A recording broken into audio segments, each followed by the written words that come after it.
All right, folks. Welcome to day 6. We just had a little poll. The poll of the day was, what language would we like to learn if we were to ever learn another language? And the informal poll is, if it was your birthday month, what would you like to get for your birthday presents? So some fun things came up in the chat for that. All right.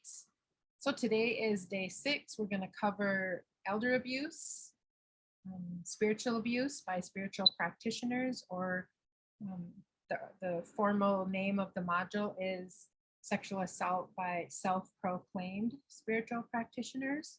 Because if you are doing spiritual or cultural work and you're causing harm to somebody, you're not doing spirit's work, right? So we are pretty intentional about that language, yeah? And then we'll wrap up the day with child sexual assault. Okay.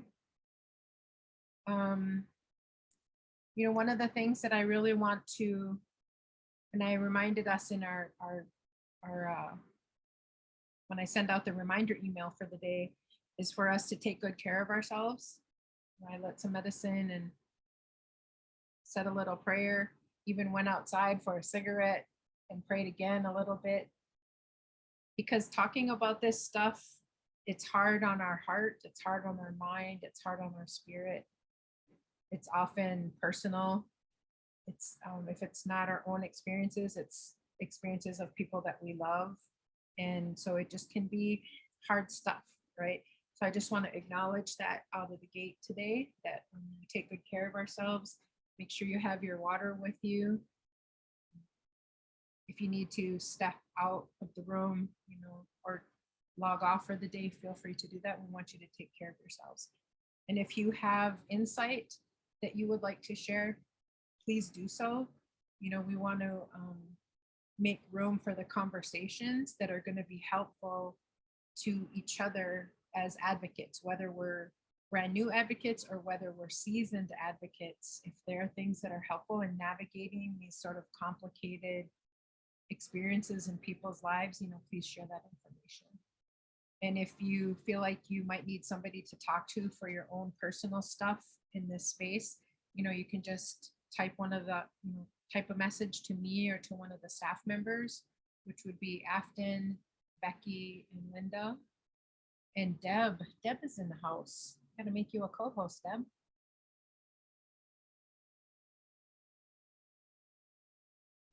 Go. This just allows everybody, my staff, to help with all the stuff. Because I miss the chat. Sometimes I miss things that are written in the chat. Okay. So yeah, making sure we're taking good care of ourselves. Making sure that we're trying to get in a better habit with our interpreters. You know, they're called ASL interpreters, but really they're interpreting our words, right? And so for somebody who can't hear the words that we're saying, they're interpreting that information for them. And so they can't see who's talking in the little boxes if you don't get on the camera and we don't spotlight you. So if you're gonna offer a comment, just say what your name is real quick. You know, like, this is Christine, I would like to add. And then when you're done talking, you say, I'm done. And what that does is that helps the interpreter to kind of move from one speaker to the next speaker. Otherwise it can sound, because you can't hear it, so it can just all run together, if that makes sense, right? What Christine says and what Afton says could all run together, unless the interpreter makes that break. But it helps for us to say who our name is, so that person will know who's speaking at that time. Does that make sense? Anything to add? Anything to add?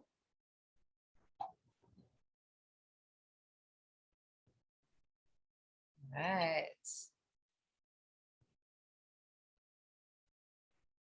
Okay. You know, we always just want a little bit of a reminder about our habits, right? like making sure we're taking time to breathe, that we're not being too attached to a tightly held agenda, right? If you're thinking about these kinds of abuses that we're going to be really digging into today and in the next couple of days, we just want to have a reminder, right? To not think of either or thinking about like what a person that you're working with, you know, having one path or the other, right? It's really that they are the experts in their own lives, and just kind of really be checking our own biases, you know, that kind of stuff, right? And that's just a little bit of a reminder, right? Being experts in their own lives, that we stand outside of the systems, right? To remove those barriers.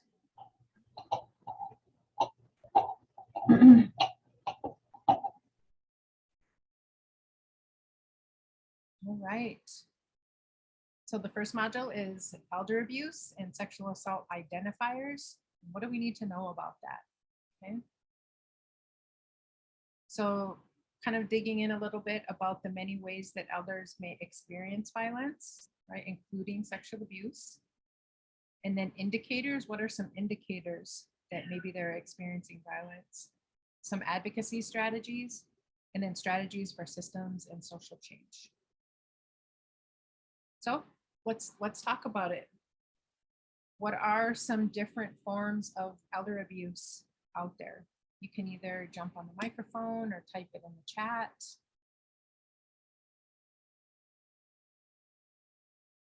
And say your name first before you speak to help us know who's talking.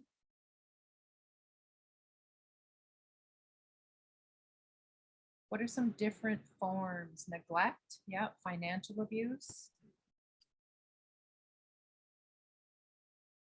What else?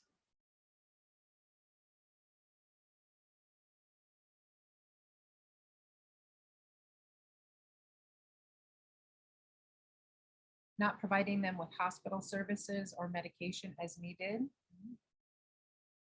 Right, if they need diabetes medicine or their pain meds or high blood pressure, or, you know, for depression and anxiety, withholding those meds, isolation, withholding transportation, physical or emotional abuse, and then back to their medication, you know, stealing their meds, right? What else? Maybe some other forms of abuse.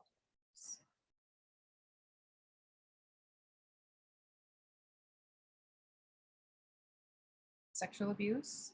Yep. One of the hardest to stomach. Yeah, it does happen, right? That they're not, because sex isn't about anything other than using sex as an act of violence, right?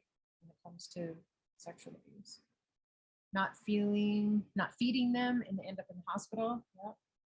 Abuse for the medical system to think, act as if an elder's symptoms or complaints are just getting older when it may be actually a physical thing. Yep. Deb, can you say a little bit more about the way spiritual abuse would show up for elders? Well, I would.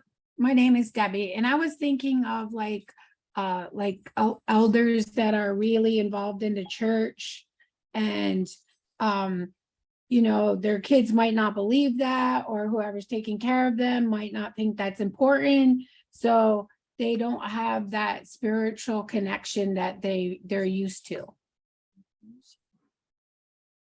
You know, like withholding things that are important to them. And that could be for folks who go to ceremony too, right? The opposite, to like not letting them go to ceremony or whatever cultural practices that they have, right? Yeah, like withholding what makes them feel good about themselves. Even if it's bingo, right? Even to go up to bingo, like withholding that transportation or that access, right? Taking their pills and medication. Weaponizing ageism to dissuade reporting. Who will believe you? Yes, yeah. Who will believe you? Dementia, Alzheimer's, neglect.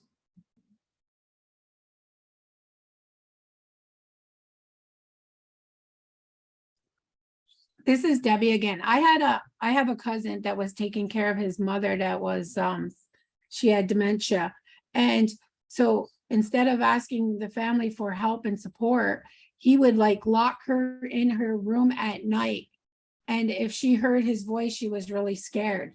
So when I would stay there at night with her, I would tell her, Debbie's here. So if you need to come out of your room, you can come out of your room, because otherwise she would be really scared. Definitely.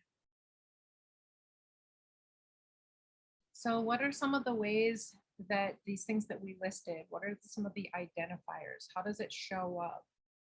What are some signs that we can see? You know, Deb just mentioned that whenever that elder heard the person's voice, they got scared. And so that could show up in ways just being afraid of a person, right? But what are some other ways that we would be able to see that something isn't right? This is Debbie again. What we saw on her were bruises.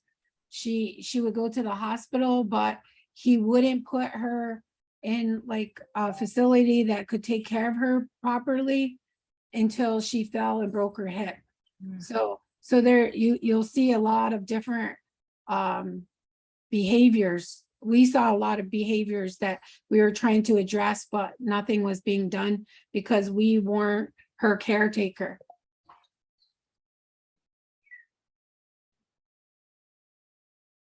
Emotional or mental illness or distress. Yeah. So one of the things that's complicated about it, right, is that we are kind of raised in a culture where we're taught to like respect our elders, that you know they've lived a long time and have earned our respect, right? And so we don't want to interfere with their lives. And also the older folks get, the more experiences they may have had with many different kinds of violence across their lifetime. And if you're thinking of Native elders, the you know having more experience with the boarding school generation, with the Relocation Act, having people bust out of their village and sent off to cities to work, right? So they've experienced like a lot of different tactics of oppression, back to those original pillars of oppression, right? They've experienced all of these in many different nuanced ways. And also there's like a humbleness or a privacy that comes with a generation that didn't have Twitter and Facebook to say everything about our lives, right? So there's just some cultural things there too that we have to take into consideration. Okay, so Ashley said withdrawing or changes in physical health, wanting to change their caregiver or changing their will. Becky mentioned missing money. So having illness or bed sores, right? Like if you're left in bed too long, having depression or maybe suicidal ideation.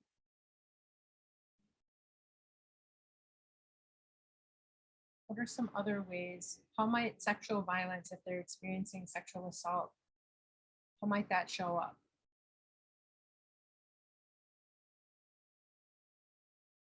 STIs, STDs.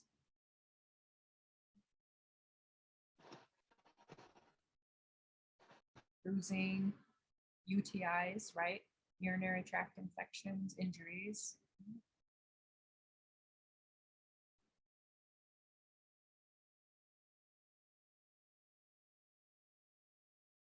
We also have to take into consideration a lot of times in Native families, I'm a good example of it. There's 4 generations living in my home, right? And that happens a lot of times for us because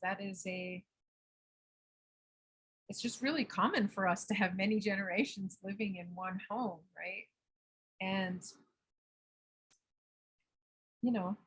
if somebody is causing harm in any kind of way, it's going to show up differently than if an elder is living alone, right? Changes in oral health, changed clothing.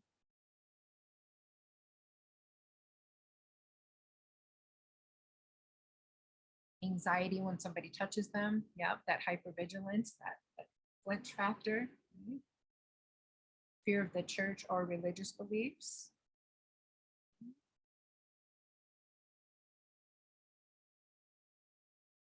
Somebody had mentioned neglect earlier. How would neglect show up? Like, what are some identifiers if they're being neglected?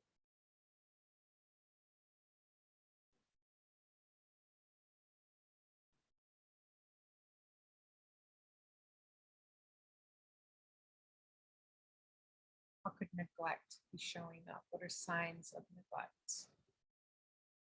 Lots of weight. Or maybe, you know how, I mean, every grandma or grandpa I know has a full fridge or some snacks in the cupboard, right? And so if you see that there's less food in the cupboards or the fridge, yep, there might be something wrong there. Melinda mentioned noticing that they haven't bathed or eaten, losing weight, bed sores. You know, and if somebody's stealing their medication, they might be in pain, like more pain than usual because they're not getting their proper medication. Or they, if they're not getting their diabetes medicine, they might be having the effects of their sugar being too high, right? So being overly sleepy, feeling sick. I mean, if you, or not eating, if you have diabetes and you don't get enough carbs, your blood sugar can go too low, and that can cause you to pass out, to have seizures, it can kill you, right? Yep, changing of doctors.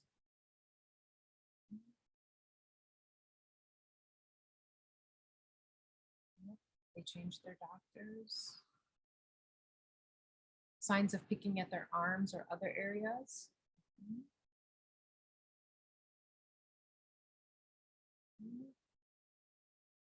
You know, if somebody's taking their money, they might not be paying their bills on time. They might be getting late notices from the hydro or electric company.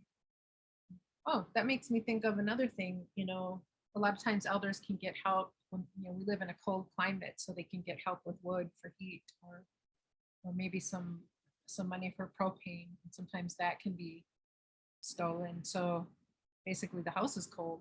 Right? Notice from collections agencies, yeah, for credit cards or other kinds of bills, yeah. Loss of interest in hobbies and family.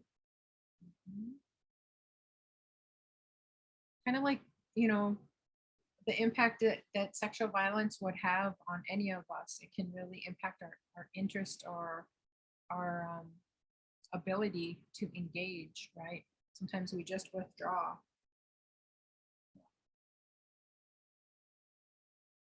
So what do you think are some reasons that elders would not disclose? Not just sexual violence, but, you know, any kind of violence that they're experiencing. Why would they not disclose? What are some reasons? Shame, fear, scared, dependent on their care providers. This is, oh, sorry. This is Isaac. Maybe like generational differences where, you know, abuse wasn't talked about as much when they were growing up, and survivors were not believed. So might be like a relic of their generation.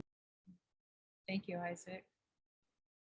Blocked memories, unknown of resources in the community. So Sonia said, you know, they might not know what the resources are. Right?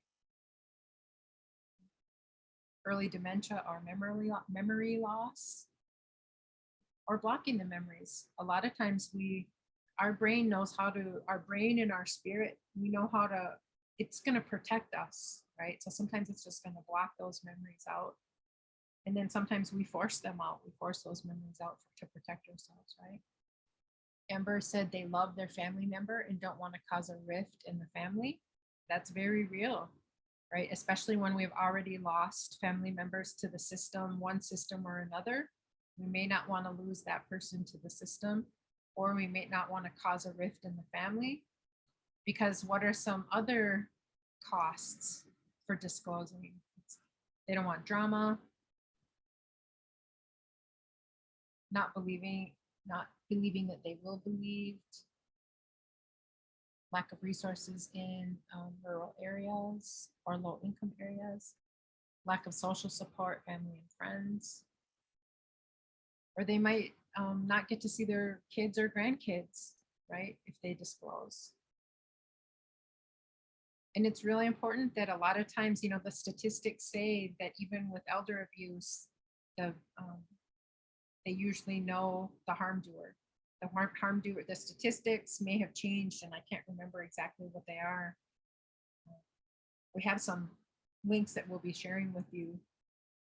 But man, my gosh, it's really high. It's like 85% of the that it's known to the victim.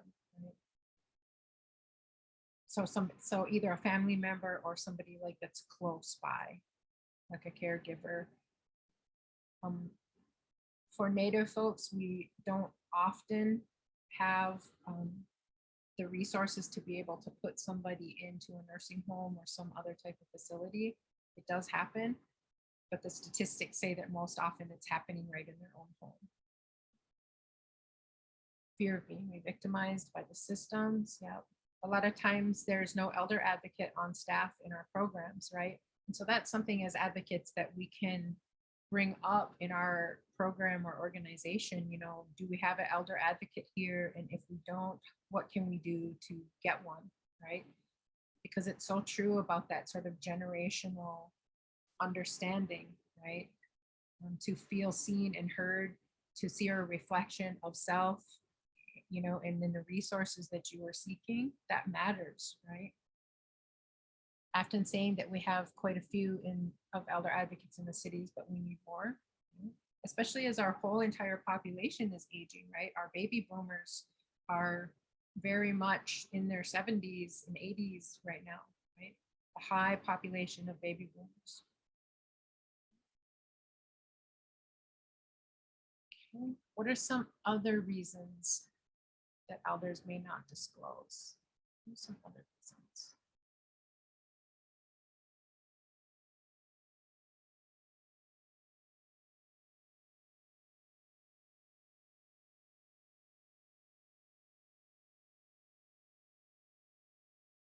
Any other reasons you may not disclose?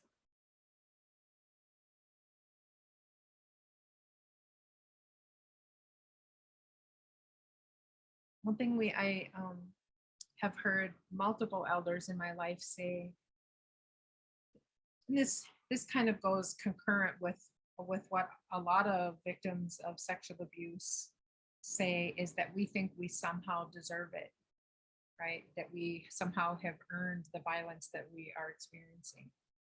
And this is where, you know, in the principles of advocacy, you know, we're really trying to talk about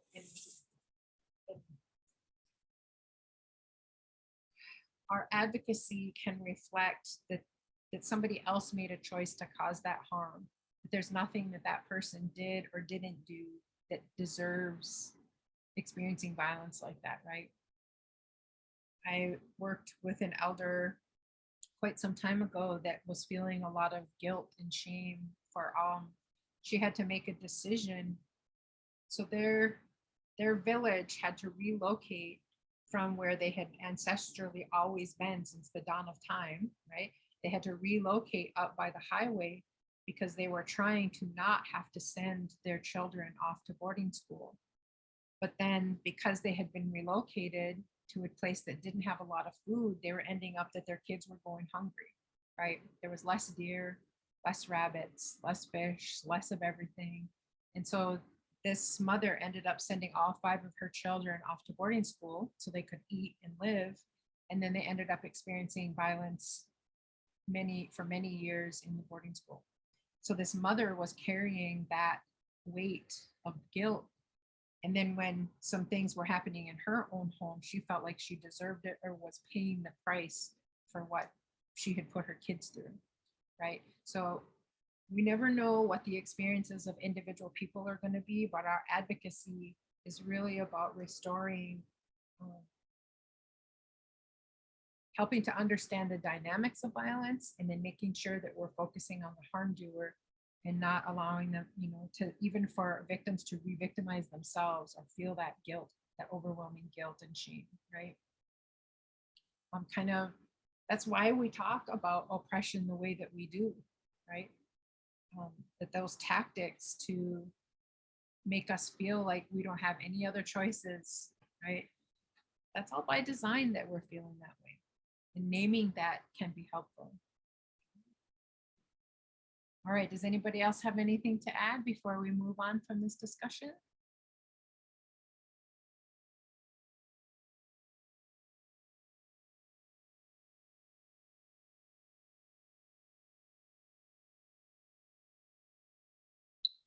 Okay.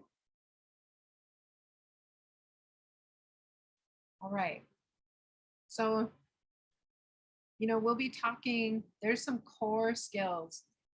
So the core skills of advocacy is actually like a thing, right? It was a group of advocates who interviewed, they convened a whole bunch of survivors and a whole bunch of current advocates, and they asked them a bunch of questions. Like, what did you need when you were seeking advocacy or when you were seeking resources? And then asking advocates, what did you find successful when you were working with victims or survivors? And some of the things that kind of came up was these 6 kind of core things.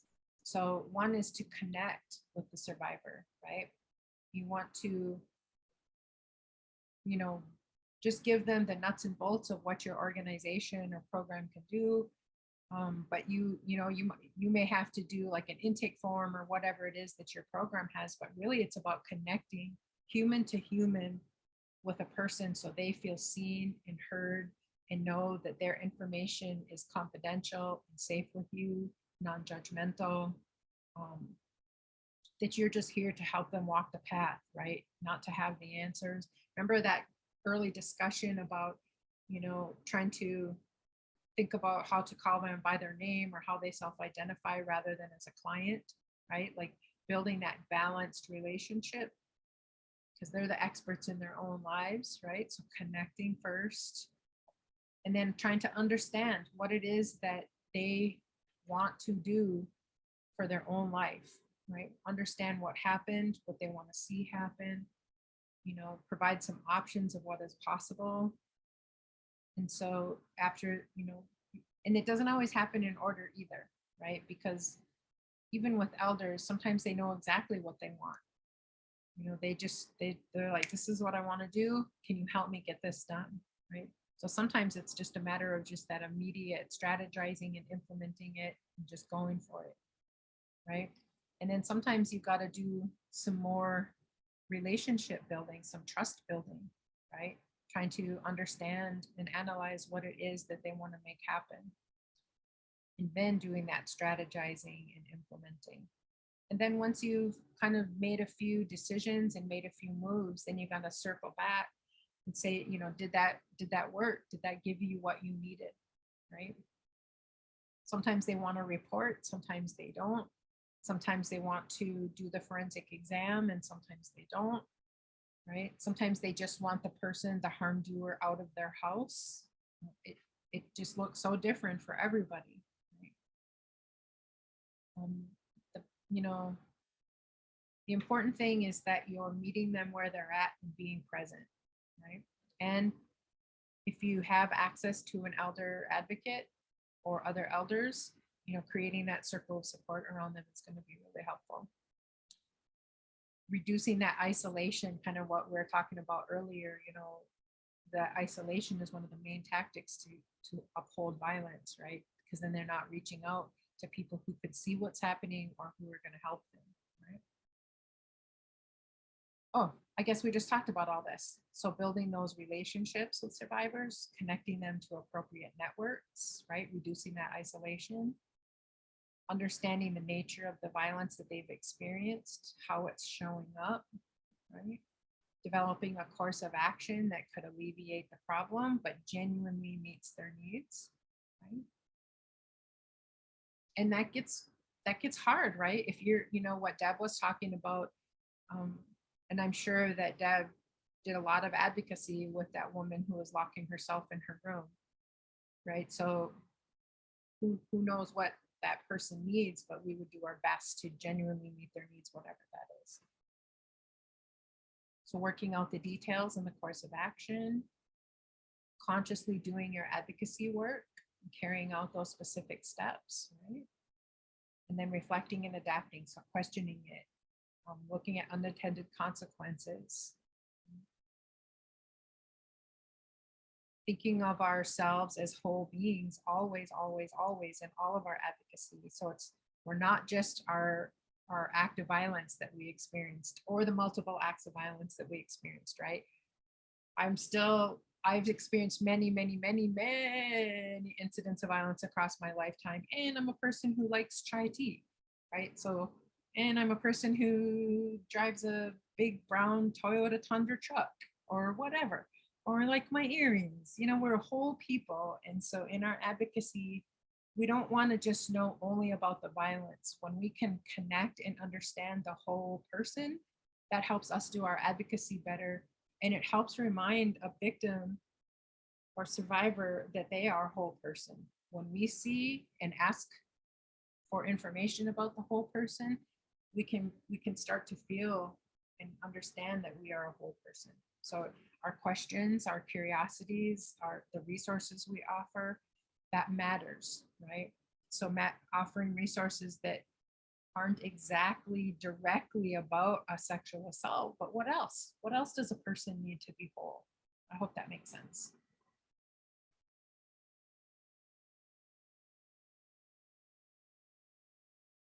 So for elders who have experienced sexual assault, we really want to be remembering our cultural norms, right? So sitting quietly, being calm, not rushing it, not putting any kind of pressure on the situation, right? But it also helps to just visit with folks with no agenda, right? So it gives us time to sort of, I don't know, anytime, if you think about any time that you've gone to get any kind of help or services from somebody, you're observing that person to see what their demeanor is, to see what tone of voice they're using, what is their body language, is there eye contact, are they distracted, are they on their phone, that kind of stuff, right? So making sure that for us that we're being present in the moment, that we're visiting about other things, not just bringing up the violence right away, right? Letting it sort of come out naturally when they're ready, if they're ever ready, but being a resource that is available to them really matters, right? Honoring our long, long history of many generations, right? Circling back to that our history also includes all of that colonial past too, right? Just because it happened before our lifetime or even before this person's lifetime, and for Native people, it is always all with us, right? And it's just never far from our mind or our experiences, right? That mistrust of the systems that can happen, right? It's earned. Our mistrust of the systems are earned, right? And so honoring that. So addressing communication or language barriers, if you have somebody who English isn't their first language, making sure you have those resources available. Like that's why, as an advocate, knowing ahead of time what a lot of your resources are can be super helpful, right? If this person is deaf or hard of hearing, if they have sight impairment, if they have dementia or Alzheimer's, what does that look like to make sure that you have advocate or advocacy that can understand and translate or interpret? That's really important, right? Having those resources ahead of time so they don't have to teach us in the moment, right? So honoring our family bonds, our family bonds are deeply valued. Loyalty is really important to us, right? And making sure we're connecting the person with supportive family or friends. You know, reducing that isolation is everything. For one, if you think about ageism as a thing, right? So this country in the United States, maybe even the world, um, only places value on how much money you spend, right? So it used to be that kids, they never focused much on kids, right? Kids were to be seen and not heard. Um, Once you pass, you know, a certain age, and they'll just ignore you. You become invisible once you pass a certain age, right? Because you have less use to the economy or to society, right? And that's a non-native or non-indigenous worldview for sure, right? For us, the young folks and the older folks are actually very highly valuable, right? For the circle of life that we have. And so honoring that and recognizing that, naming that, and knowing and remembering that a harm doer is going to try to interrupt that circle of support, um, or use it against them, right? You're old, nobody's going to believe you. Your memory's going bad, nobody's going to believe you, whatever it is, right? And we have to remember too that just because somebody is older doesn't mean they're not the same old person, right? At 52 years old, I may be older, but I am still the same old person. I'm the same old Christine I ever was, right? I just may have lived a little bit longer. And so be careful, you know, that's why we name ageism on that very first day.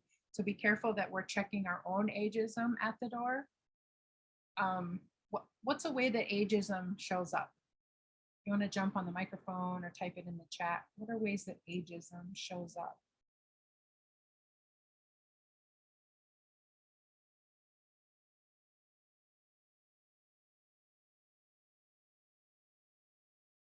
What are ways that ageism shows up?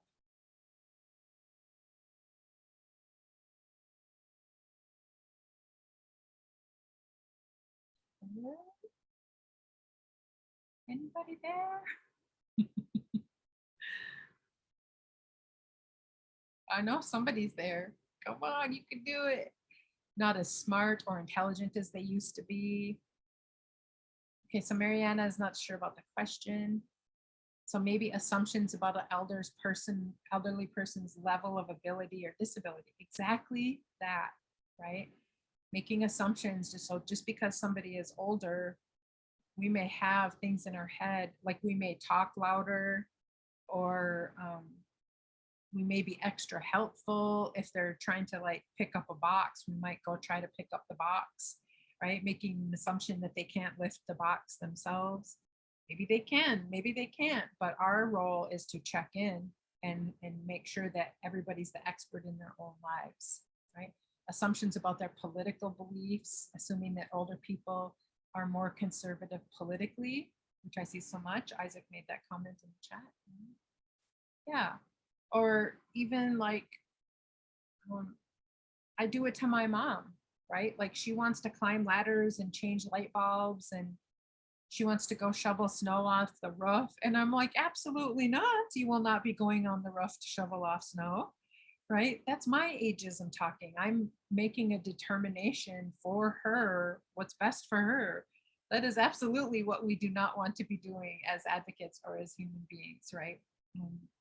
Our role as an advocate is to make sure that we recognize and help grow that people are the experts in their own lives. Because if they're experiencing violence, no matter who we are, some of our power has been taken or attacked. At least at minimum, it has been attacked. And so we need a reminder that we are the experts in our own lives. And the more we honor that, the stronger we're all going to be. Okay.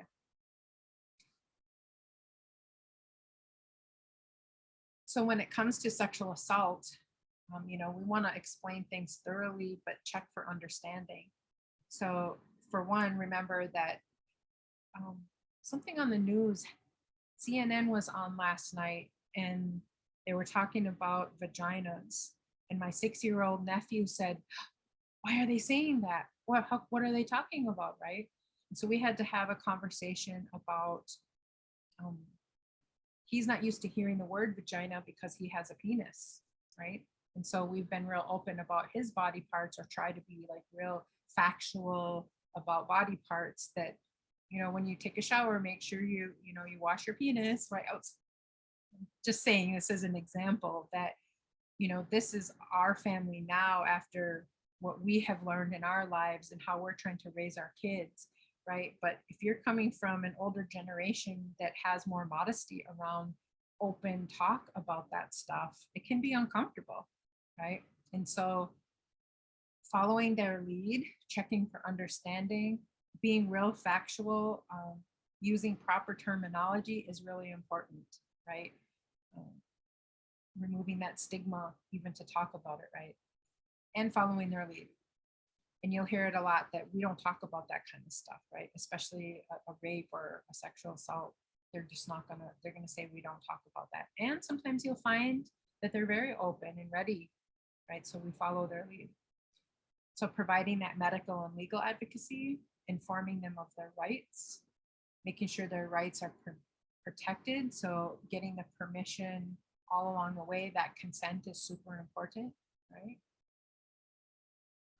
Particularly be supportive during that forensic exam if they choose to have one, if they want you in there or if they don't. Why would you even do a forensic exam? Just being real factual about that information, right? Providing transportation. If they want accompaniment, go with them. If they want to ask any questions, be available to that. And talk about the possible outcomes, right? Have we defined what an elder is? So Monica's asking in the chat, have we defined what an elder is? Legally in the state, in her state, it's 70 in relation to abuse, but I feel that isn't a great catch-all. I personally refer to people much younger than 70 as an elder. Yeah, so there's legal definitions of elders.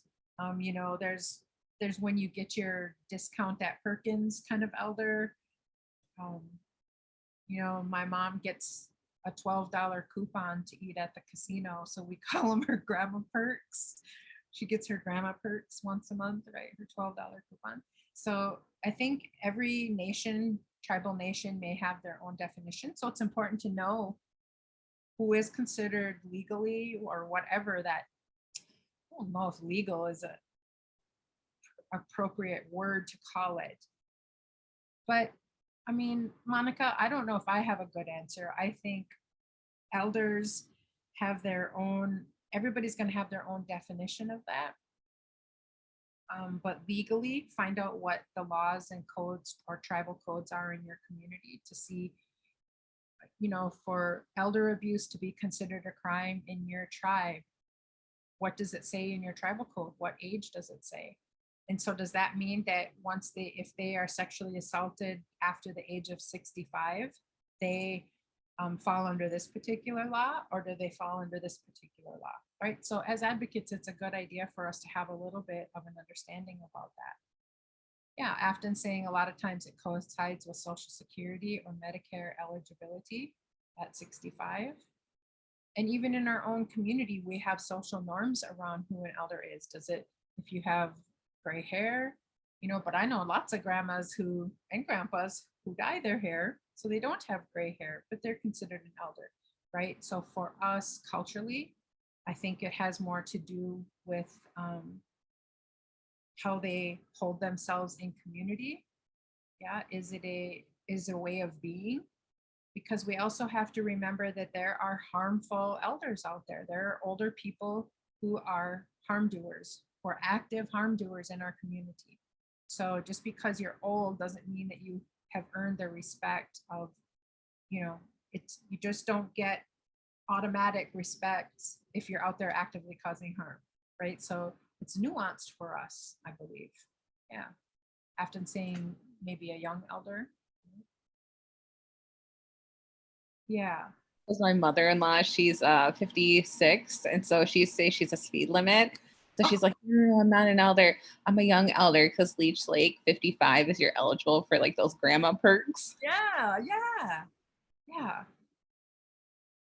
Yeah, so that's ageism too at play if we're trying to like make a hard definition about it, right? Or we're trying to, who gets to decide how much knowledge you have that you have become an elder, right?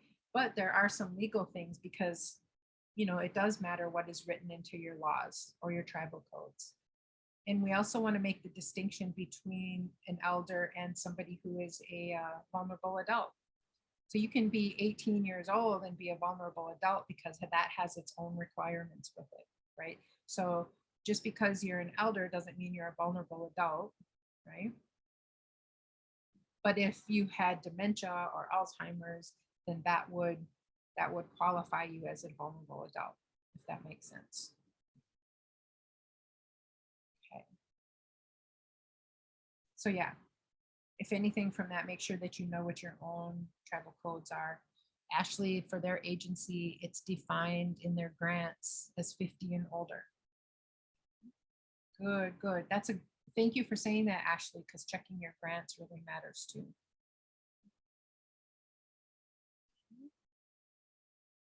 Let's see.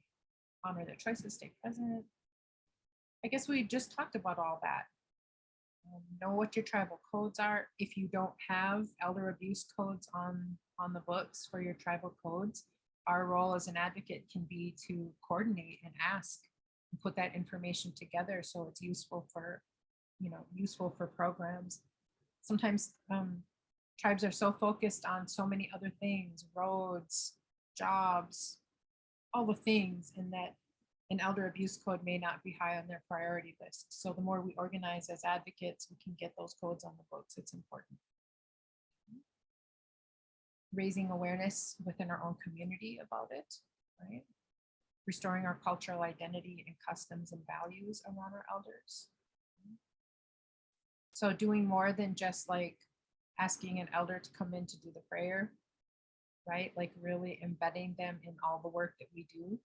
Hire elders at your program, right? That kind of stuff. Okay.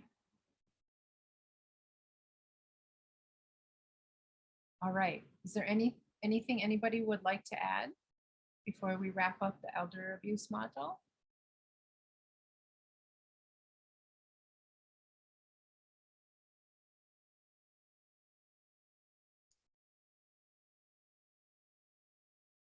Okay, Afton has Minnesota-based people looking for resources can Google Senior Linkage Line.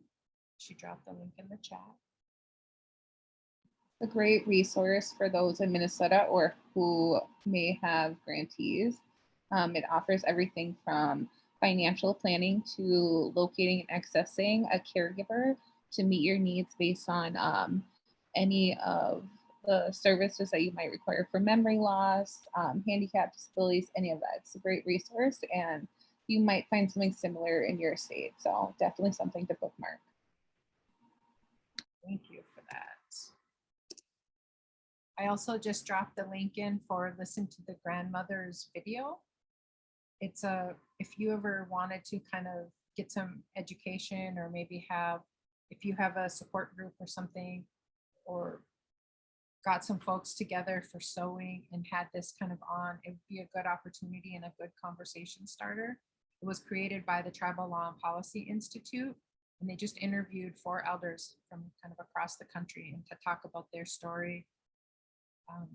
It's a hard watch, so there's a trigger warning with it. It's difficult to watch, but it's also informational. I don't know, maybe that's not the word. It's informative about kind of how they see it, what would be useful, some of our history, how it impacts us today. It's just a good resource. It comes with a discussion guide to be able to just check it out if you wish. All right. All right. Well, let's take a break then. And then Linda will be joining us for the spiritual abuse module. So we'll come back at 2:10. See you at 2:10 or 10 minutes after the hour. Okay. All right. See you in a little bit.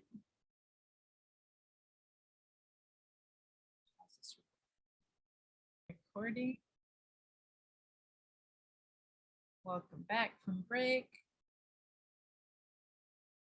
Got the poll up for our favorite place to go shopping.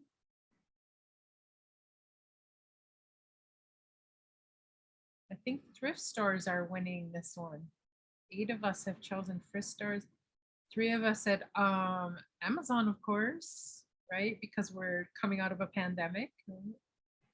Ashley doesn't like to go shopping. Sally's and other hair warehouses, cosmetics. 3 of us like home fix-it stores. That's me. I'm in the home fix-it store place. I can wander around in Menards or Home Depot for hours just thinking about projects I want to make and do.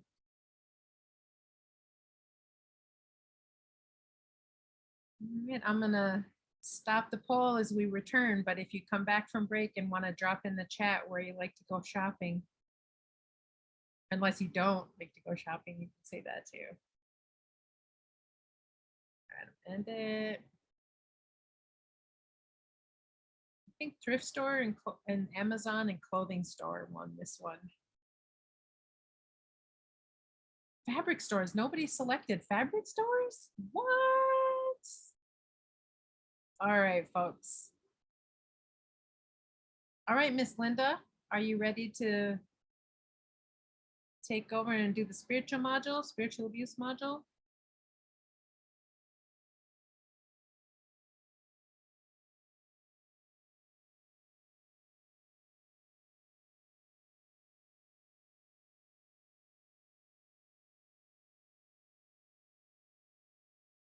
Linda, are you with us?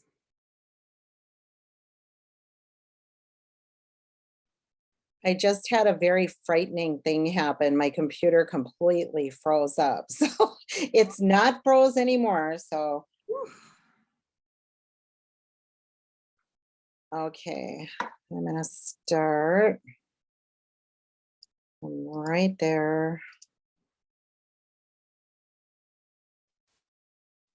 Yeah, that's terrifying when everything freezes.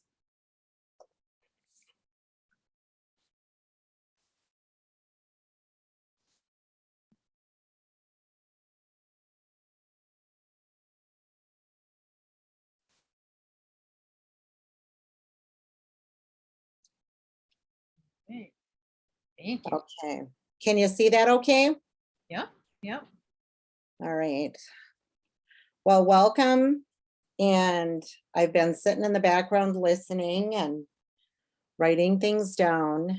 And some of the topics today, along with the elder abuse and this particular topic, and then the one coming up about child sexual abuse, are really tough topics to hear and to listen to because of who we are. And most of us have, some of us, I guess most of us have heard and grown up with hearing that, this is what I was told, was you can get sick, and if you get better, that's great. If you don't get better, you can go to the doctor. And if it's still you don't get better, then you could seek out services from a healer. They'll take you to a healer. I always had that in the back of my mind. So for somebody to tell me at some time in my life, I was actually at a huge conference, 250 people in the room, and a woman got up and started talking about sexual abuse by traditional healers and spiritual practitioners. And the whole room went quiet. It was a event held for tribal specific audiences. And in my mind, you know, I was thinking, I've never heard anybody talk about this. And yet I had been in lots of ceremonies, so I knew a lot of things were happening, or at least that was my understanding. So what this is addressing is the misuse of power and what advocates need to know. Overall, it's just to provide you with some basic information about sexual abuse by traditional healers and spiritual practitioners, along with advisors and clergy. Some of the objectives are to realize that sexual abuse by a self-proclaimed traditional healer is a reality in Indian country. We want to be able to identify why the problem exists, to identify any red flags or warning signs. Also, to identify what the role of an advocate will be and what the role of your program should be. So it is really listed, and it is a misuse of power. It is against the law for any member of the clergy or for any traditional healer to engage with anybody that's coming for help, to have any type of sexual activity happening. And I think that happens a lot more than what people think. But sexual abuse by self-proclaimed traditional healers, spiritual advisors, or clergy is defined. Now think of this, when we go and we ask somebody for help, say we bring tobacco and we might do an offering, or we bring them something, there's already this difference of power, because I am going to this person because I need help. So there's already a power differential.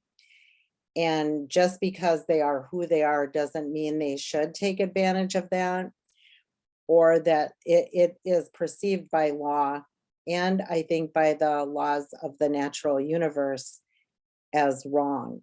But so some of the terms that you might use in your community or you might hear is medicine man or medicine woman, a spiritual leader or advisor, a traditional healer, a doctor, somebody who is a lodge keeper, a drum chief. I've also heard of a roadman in the Native American church, or somebody who is running the sweat lodge or pipe carriers. It is commonly understood that people with the gift to heal through ceremony, ritual, knowledge of the plant nation, or whether they do dream interpretation, along with other practices, serve only as a human conduit to the healing power of the spirits.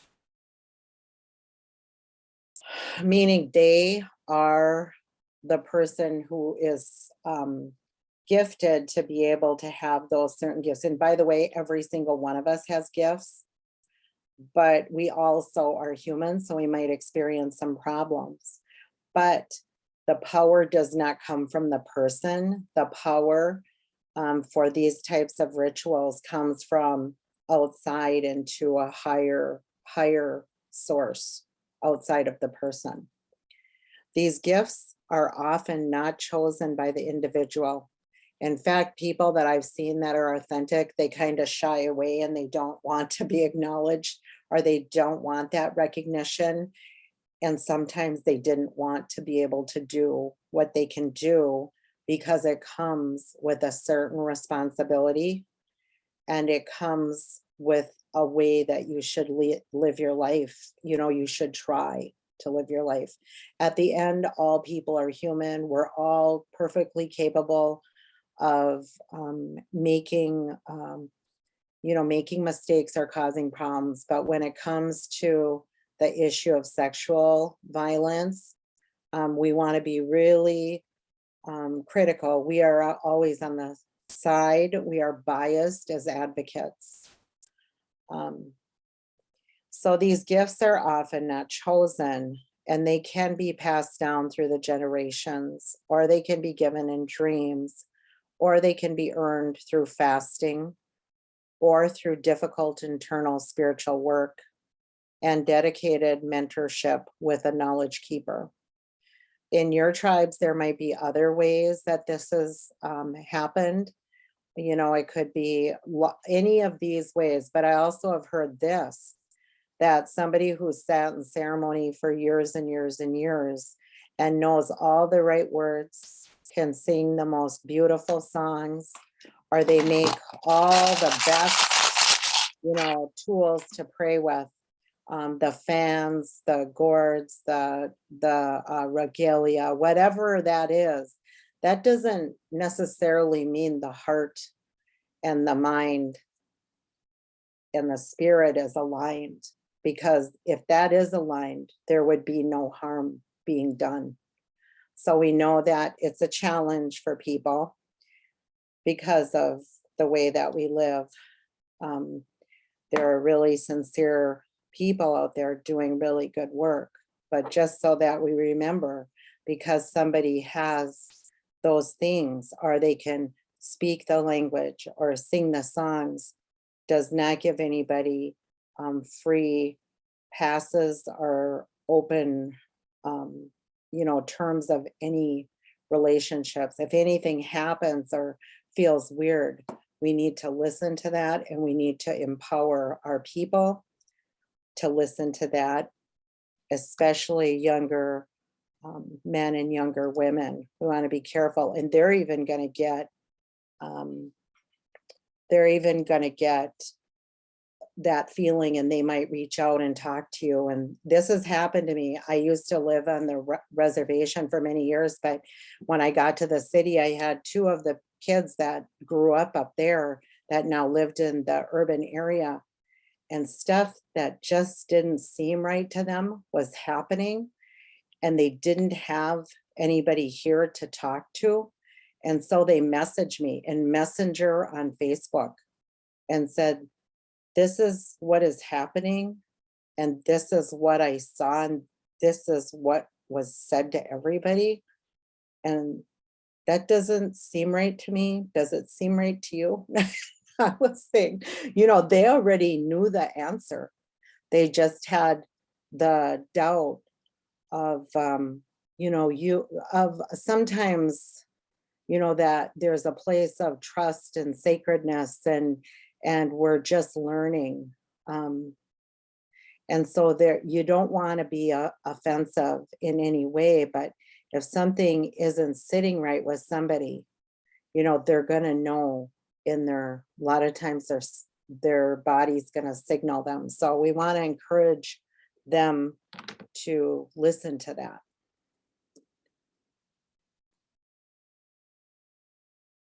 Oh, now I can't get it to move. Okay, let's see.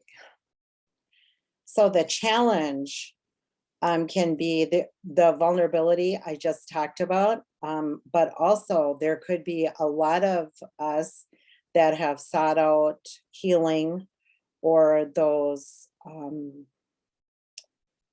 ceremonies have had histories of previous sexual abuse, or there could be also some drug and alcohol abuse. There could be people that are coming that don't know very much, that is deliberate too, about who they are as, a Hopi or a Anishinaabe or a Dakota, or, any of the tribes. They might not know that because of the impact of colonization and what happened with oppression in their community and in their own families, that you remember it was not legal to even speak their language or to know those things. And for safety reasons, and sometimes to live or to get food, people were compliant. And actually there's a level of fear that goes through all of us with that. That's probably in our DNA. But people who are seeking cultural identity might not know that this is not right, and they might lean towards going against their own instincts because they're hungry for knowing more about their culture. There also can be huge grief and loss that makes us more vulnerable, or there could be deeply held religious or spiritual beliefs. On another level, there is a lot of denial and disbelief, not only by those who are seeking help, but by the community and by family. And then there's the denial of the offender. It is ultimate trust that can be violated in this, because, it might have took all your courage to say anything, and to trust people with your innermost pain.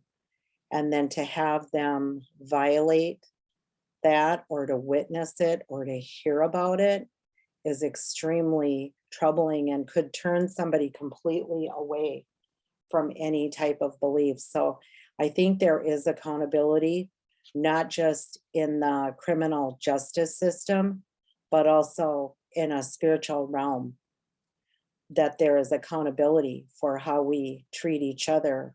And because whatever or whoever we think we are doesn't give us the right to harm someone or to trick them or to lie to them. So, okay. So we have some identified problems with this. It is a well-kept secret. And I'll just let you know what was shared with me by my one of my spiritual teachers, and I've had many, is that once that type of secret gets into a family, it can spread into other places in the family, and everybody knows to be quiet. So some of the things that contributed to that is the patriarchy that was influenced by the dominant culture ideology. That's a lot of big words to tell you that this wasn't our culture, but this is something that was taught to us. There also can be pervasive and happening in many tribal communities. There is an issue with perpetrators not being held accountable legally or within the community. There's actually a real big fear. And I remember that was one of the problems that I had heard of, is people were scared that somebody would use their knowledge or their gifts to cause harm if they were ever outed or somebody told on them that they could threaten to do something to that person or to that person's loved ones. They can target victims of all ages, of all genders, and of different vulnerabilities. There are people in our community and sometimes in our own families that find ways to blame the victim, or they cannot believe that that person did this. You'll hear that, and I've heard this come from many people. I can't see that happening because, they did some really good things and they helped a lot of people, or the spirits that helped them are really powerful. So inside of some people is just, to turn their eyes and not hear and listen and see what's happening. If one person says that, I would listen to it. Because when one person gets the courage to say something, we've had it where many people step forward and said, I believe that because this is what happened to me. The colonization and forced assimilation resulted in near total loss of tribal customs, ceremonies, and language. As we are recovering the sacred pieces of our identity and our faith, perpetrators can easily exploit the spiritual needs of people. Do you have something to add to that, Christine? Pretty much says it all, man. Yeah, and Deb posted in the chat that there was an elder who was bringing young women into the sweat and saying that sexual acts were part of the ceremony. And that's something we hear, all over Indian country. And it's just what you were just talking about, that when we're trying to learn our ways or recover our ways that have been stripped from us, it can be easily exploited because we may not know. And when you don't know, you may think, well, somebody else knows better than me, right? And they're using that against us. They're harm doers. So yeah, terrible. Thank you. So as advocates and community members, our moms, our dads, our aunties, our uncles, or grandparents, however you sit in your life right now, some of the warning signs that you could see or hear about is somebody who is using fear or shame in any way. So if there is fear and shame in these ceremonies, or there's any type of that stuff, it's probably a way of controlling people. Also, if this person who does the healing or the doctoring is asking to meet with somebody privately, or if they are asking to meet with this person alone, what I was told was you're part of the trusted inner circle. And in my head, I was thinking I wouldn't really want to be a part of a secret circle, is what it sounded like. And those things should be like big red flags to us if somebody's talking about that. Some people don't use helpers. That should be a warning sign, especially when they're with women or children. You want to be aware there shouldn't be any secrets. It's sacred, but it's not secret. So we don't want to put ourselves or people in any type of vulnerable places where they might not have enough courage or the right words to say to stop what is being said to them or to get up and leave. Prefers to meet with you in inappropriate places. If somebody's asking to meet you, you know, alone or going to a bar or going out to eat without their partner, I would say these are things I know that have happened. Also legitimizes their inappropriate behavior, saying stuff like the spirits told me. I was told in a ceremony on a break, a guy leaned towards me and he said, I had two of my kids with me and they were sleeping, and he said, I seen you in the drum when I was singing. And he said, your face was in the drum. And he said, do you know what that means? And I said, no. And then he said, that means we're supposed to be together. And I was looking at him and I said, I think if I was supposed to be with you, that I would receive some type of message too. So I don't believe that.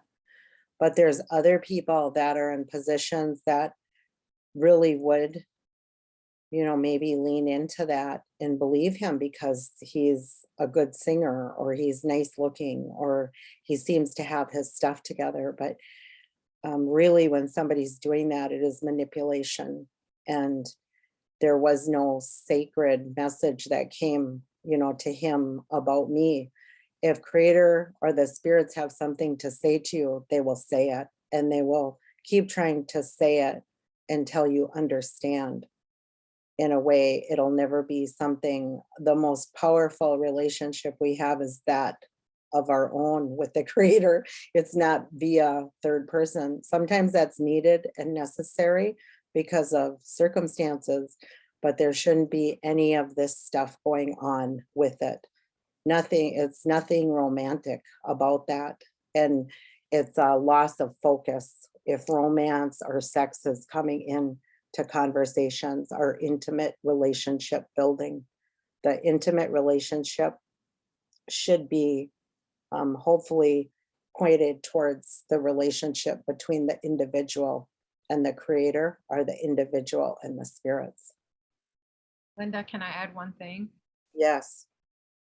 This is Christine, and it's, you know, a correlation can be made. All of these things that we're talking about here, it's exactly the same with somebody in the church or somebody in any sort of environment where spiritual practitioners of any kind, the yoga studio, it doesn't matter. These tactics are tried and true and used everywhere and always against the law.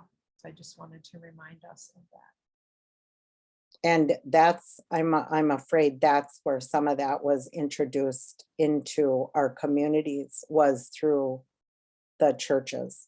But God said, and yeah. yes, that type of, and then the burning lake and all the other things that are fear-based teaching, that is scary, not just to children, but to adults too. Also declares that they are all powerful and must be obeyed. They might mix spiritual instruction with sexual gratification. Just like what I said, the dreams or the spirit said, this medicine will only work if you do blah, blah, blah. Or, hey, I need your help with this. Well, when somebody who can do some of these things calls upon you or another person, it sure feels special. It's almost as though supernatural higher power is identifying you. And for some of us who have had issues with abuse, we might have never felt special in our whole life. So when somebody is identifying us as somebody who could potentially learn or help this person to do it, it sets up an even more unique dynamic for us to be hurt or for us to witness somebody being hurt. There can be a history of womanizing and abuse. I would listen to that if you hear about it. And this is what I just said, makes you feel special or requests your unique help. So there is the giving somebody special status. The scheduling of private sessions or alone time. Also using the target as a confidant for personal support, talking about problems with their partner or with their personal life, things that are kind of like boundary issues. Also can ask for help with things that are unrelated to the healing or to ceremony. Giving or accepting major gifts. And then inviting the person to social engagements. Borrowing money or getting involved in business deals with the person. And then making secrecy a part of the doctoring or the healing relationship. I've heard of this, and me and Christine were talking about it because a long time ago, my aunt, probably in the 60s or 70s, she had a lump in her breast and they were looking at it for cancer. And so they did the tests like they did in the olden days. And she went to a healer and his payment was a blanket and a bottle of like whiskey. And she didn't know what he did with those, but whatever was going on in there, she came out. And when they did the testing, she no longer had the lump in her breast. So we're, I'm a little leery about somebody drinking with people or having that be a part of it. But I have seen some very bizarre things that the struggle of an alcoholic or an addict, they're probably going to have dealt with that before they or have the abilities, but it's not up to me to say. But I'd be very leery of somebody who is actively using and then seems to struggle with it, and then having them introduce that to another person or have that be a part of the relationship, especially when it's somebody who's vulnerable going for help, to have them drinking with them or using any type of chemicals or drugs, I think is just something that should be like a big flag waving in front of you. And that's what one of the young people called me about, was somebody who was using alcohol and I believe meth, and then said, help me clean this place up. We're having dark room here tonight. And they were sitting on the couch in shock and saying, we just partied last night and this morning. And now he's telling me we're going to have a dark room and to clean up this place. And he was serious. And so he made a lot of space between him and that person. And then on the other one was a medicine person who traveled into the metro from out of state, had ceremony, was with his wife and his children, but messaged a young woman and said, asked her about going to the movies with him alone, just him and her. And then the woman said, does that seem strange to you? Both of these people knew that something wasn't right about it, but they were second guessing themselves. So some of the impact on the victim can be disbelief and shock, intense feelings of betrayal, spiritual loss. I don't know if that's a connection or like a disbelief and no trust that there is a spiritual realm. Also questioning the creator, a test to their faith. Some ceremonies, yeah, you could be uncomfortable and it could be traumatizing, and you have the feeling of being robbed of your spirituality because it's hard to figure out what was real and what wasn't of all the things that were told to me. But I think the soul knows, or the spirit knows inside you, the things, because there won't be any troubling. There is no argument or no, I guess, no discomfort with some of the truths of the universe. It's just we didn't know at the time. So also the person might feel like they are inherently evil or unworthy. And it can be anything from an experience of a wide range of emotions, including fear, shame, humiliation, and rage. They might choose to avoid ceremony and will grieve that loss as well. But on this, victims all respond differently and uniquely because of who they are as individuals. So there's no like, that's the right way, that's the wrong way, that's the right way. Don't do that, because people are who they are and we're all unique in our responses. So some of the countering with denial and disbelief, it is essential for us to remember as advocates that harm doers don't hurt every single person. They are selective in who they choose. It can be difficult to believe if you've not experienced it yourself. But as advocates, we remember we're biased believers. We believe if somebody said it, you're not an investigator or law enforcement or the prosecutor's office. You are there because the person needs you to listen and to be there. It's also okay to feel confused or angry or in disbelief at first. You ask around about them and listen with more than your ears. She's talking about listening to you, how you feel. And then taking somebody you trust with you and reinforcing for people to listen to their gut instinct. We can't really hear that if we're using as much. It's not as loud as if we're, really, seeking knowledge and healing and compassion. Then your instinct is pretty right on when you get in the presence of somebody, hopefully. So what is absolutely true is that spirituality resides in each of us. Remember, we talked about everybody in this virtual circle having gifts that they bring forward on behalf of the people.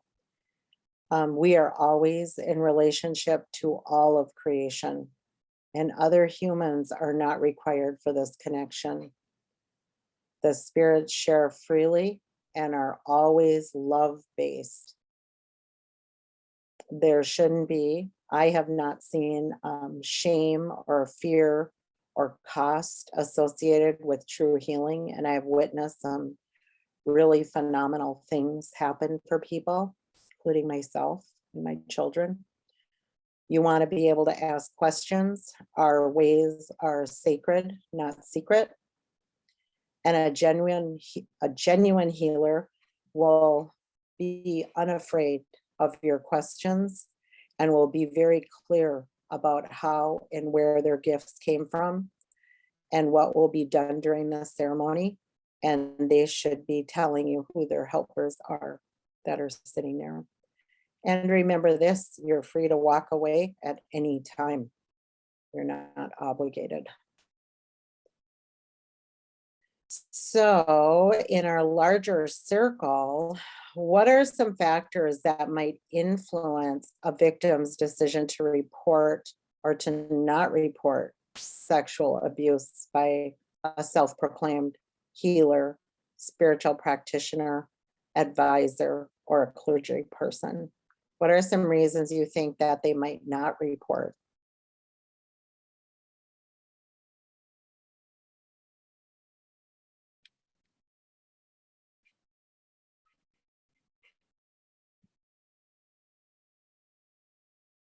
Yep, fear of not being believed.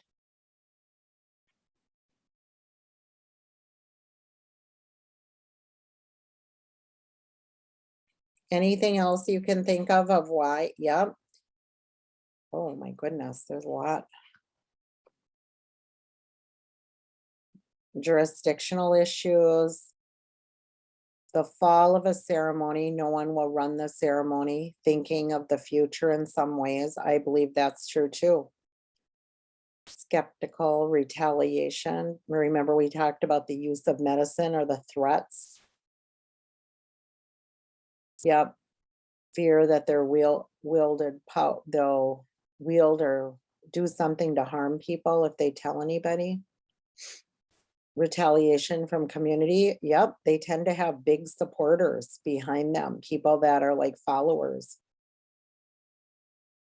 Fear of being ostracized by the community. Yep, or having people turn their back or accuse you of what's happened. Yeah, those are all really, really solid answers. Yep, aren't sure if it's abusive or normal, if they're unfamiliar with the tradition or the practices. Also, afraid of bad medicine if they tell anybody. Or that they're related to the person, might be related to the healer. And that would be the whole family probably getting mad about that. But yet I bet you other people have said things and you hear little bits and pieces, or you'll see somebody when a name is mentioned, they'll be, you know, or they'll quietly try to direct you to another place, or, you know, and the need for us to learn how to use medicines in a healing, compassionate way that is really important. In our offices, if possible, you listen to a lot of stories and a lot of incidents of violence, and it advertently it becomes a part of your journey. It's not your personal experience, but because you care, it can be a heaviness. So to learn how to kind of take care of yourself, or however you do that, you know, is really important.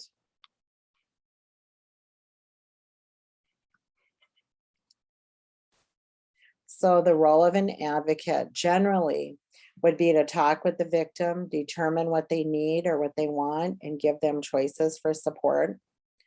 Also talking to them about their rights, about the tribal codes or state laws or jurisdiction.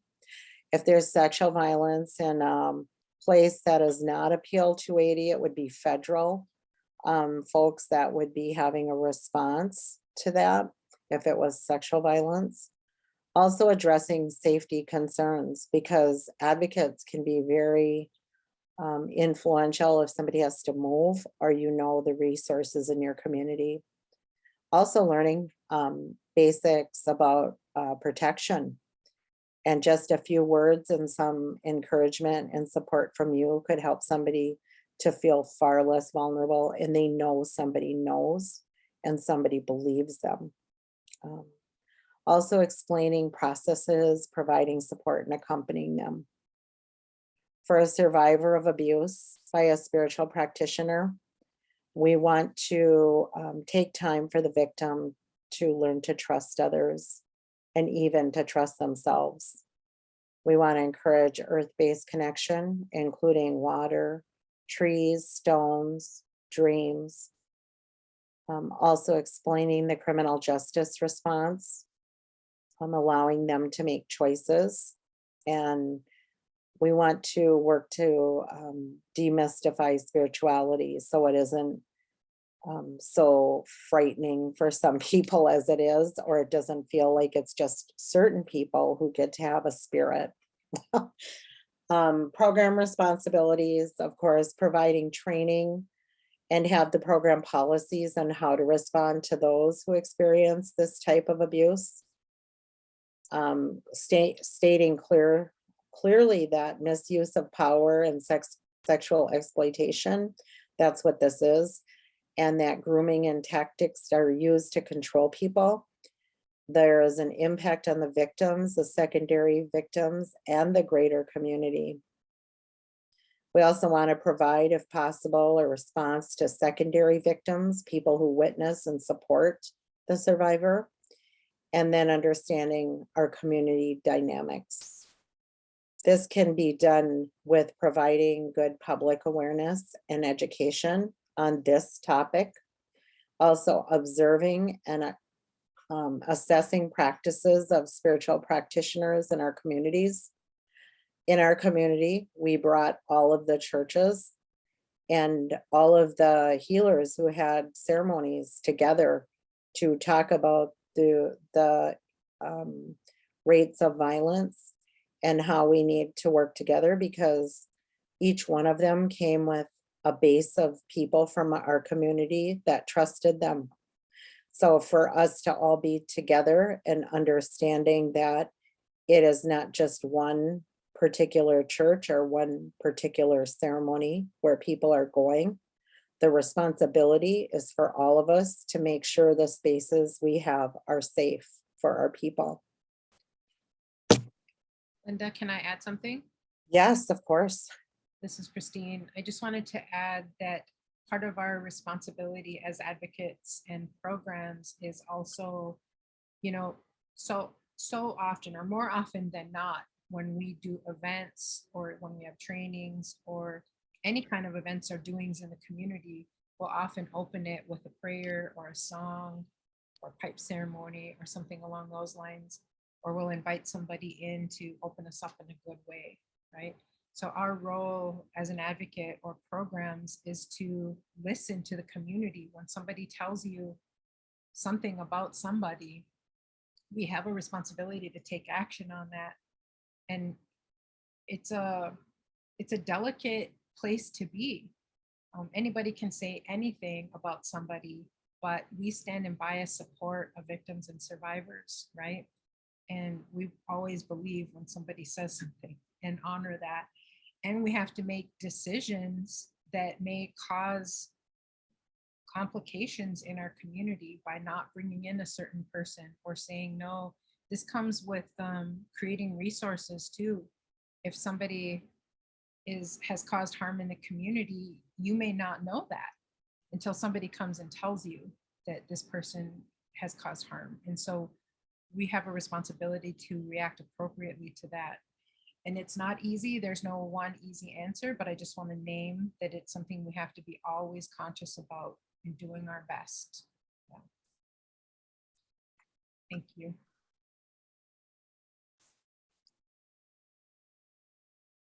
Oh my gosh, it's Christine again. This goes for asking, if we ask a drum to sing an honor song or, like, it just shows up so often in our communities. And so we just have to be careful and diligent and fearless about it, because if we're not saying something, who's gonna? And we can be a model of what community responsibility looks like. Yeah. Okay, now I'm done for sure. Thank you. Yeah, so it would be good when you're planning events to talk to other staff, or if you have a board of directors, about some of the choices, even for the opening. Because when we step out there, we might not know what somebody in the same circle knows or has heard many things about, or may have experienced personally. So I would be asking people if they're okay. We actually host a powwow every year at our annual conference, and we had had a list of drums, and one of our circle keepers was talking to us because she is in the powwow circuit. She knows a lot of people, and said that, one of those people, one of their drums that we had on this list was somebody who they had history of abuse. And a lot of people know. So just keeping that, just do the best you can, because even though we hear this and we know this, we are dealing with our community norms and our own place of safety, and learn more and trust more of yourself too, with the role that you've been given in the community.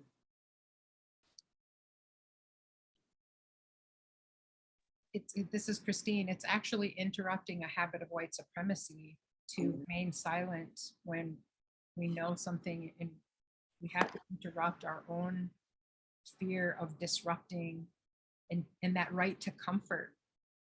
That right to comfort for a harm doer, if we keep silent, they stay comfortable in our community, and people who need our spiritual practitioners to be healthy, we're the ones who pay the price. So as advocates, let's be fearless about that to create a safer community for all of us. Yeah, thank you.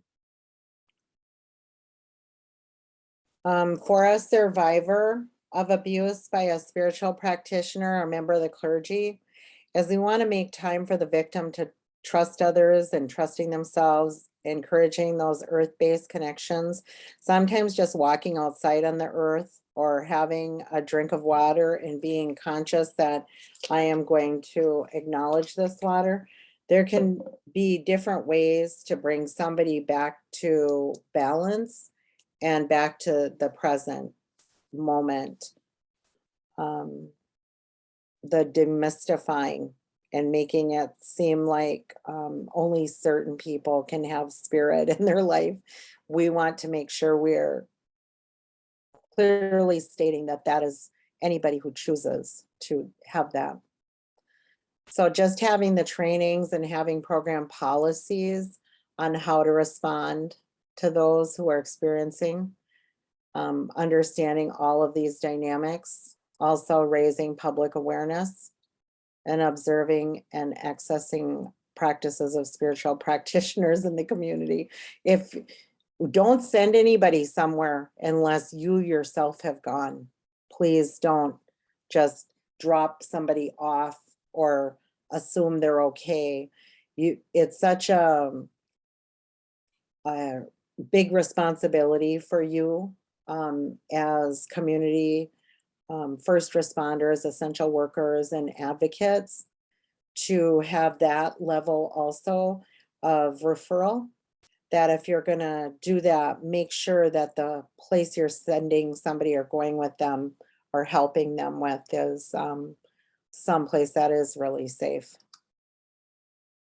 So some of the systems changes that we could see or we should seek is developing tribal laws to hold all sex offenders accountable, identifying and developing codes of ethics for traditional practitioners and healers, and also decolonizing our ideas on who can heal. For our bigger social change, we want to create accountability throughout our communities, referring to healers that provide transparency about their practices. Also, we want to boycott those that are known to abuse others, those who don't allow others in the room, are those who charge money are big items like Pendletons, star quilts, hundreds of dollars, that kind of stuff. That should be an automatic big flag in front of us. So that's hard to listen to and a hard module. So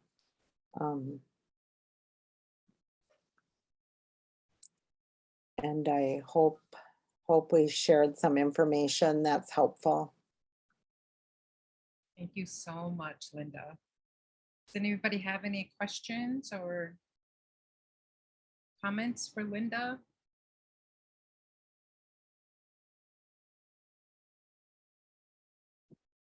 Linda, this is Becky. I just wanted to say thank you for sharing. I actually messaged Christine during it and I said, this is a very difficult topic to listen to, but I just love listening to you speak about it. It's just, you're so easy to listen to. So thank you for sharing.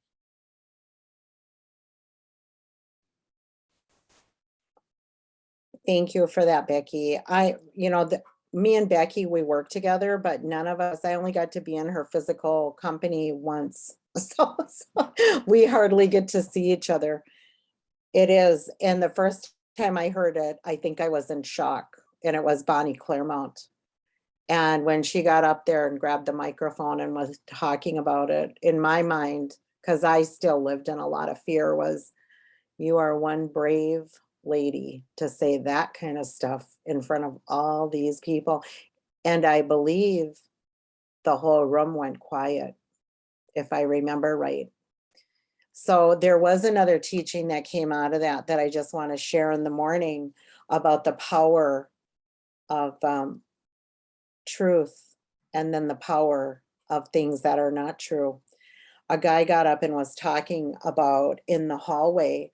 When he got up, he was one of the speakers, and he said, when I got up this morning, I went out in the hallway and there was a maid's cart, but it looked different. And he said, I walked over and there was a big old bowl filled with lemons. And he said, and I was wondering, why is she up here and what is she doing with those lemons? And he said, then I looked on the second level and it was more lemons. And he said, she came out and said hi, and he said, I wanted one of them. And she said, do you want one? And he said, yes. And so he took the lemon and he was going to put it in his mouth. And then he asked the whole audience, the same 250 people, he said, how many of you are having a physical reaction to my story where your mouth is filling with saliva and you're envisioning the taste of a sour lemon? And almost all the hands went up. And he said, everything I just told you is a lie. And that is the body's response to things that are not true. And he said, none of that is true. So you have to be careful to what you're listening to, especially when it comes to things that harm people. You know, you want to be on the side of what is compassion and what is caring. Just listen to yourself. Thank you. Thank you so much. Yeah, I would add one last thing that if you're not familiar with what the protocol is in your community, you know, do a little reaching out, a little asking. For example, in Anishinaabe country, our protocol, if we're going to go ask for spiritual help, is always tobacco, water, food, and a piece of cloth, right? That's like what are the 4 requirements. I don't know if that's a good word to use, a good English word, but because, you know, that tobacco, food, water, and fabric isn't for the person who's doing the spiritual work, right? It's for the spirits and the helpers that are helping the person, the human being doing the work, right? So a spiritual practitioner is going to be a hollow bone for the work. So just be thinking about it in terms of the red flags. Like if somebody's asking for really weird stuff or more than you think is reasonable, just take it into consideration, right? Really learning to follow our instincts, ask questions, see what the person's reputation is in the community, right? Like asking those things. And other folks, other people who are not Anishinaabe, you probably have a different protocol of what you offer for that spiritual help. So, and I don't know those answers. I'm Anishinaabe. So it's a good idea to find out what those are so you know, and then you can help support people who are seeking out spiritual practitioners of different kinds, okay? And I do, and I have been the person, and I'm a member of a family. I'm Anishinaabe too, and I have not done what Christine does. So she's like, inundated and grew up with that, and I did not.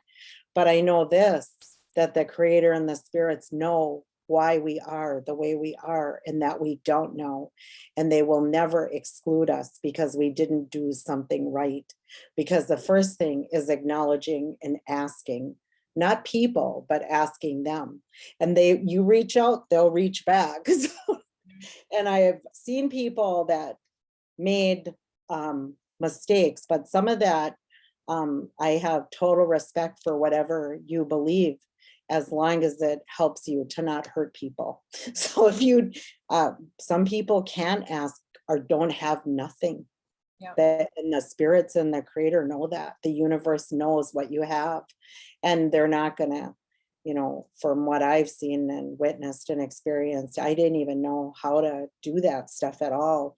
And it's a learning. And then, boy, you got some people who will holler around and tell you you're doing stuff wrong. So that's probably not your teachers, the ones making you feel worse than you already feel. Yeah, yeah. It reminds me of another teaching I heard where the woman needed a lot of help. She had a really bad sickness, and all she had was a pinch of tobacco and some brown bananas, right?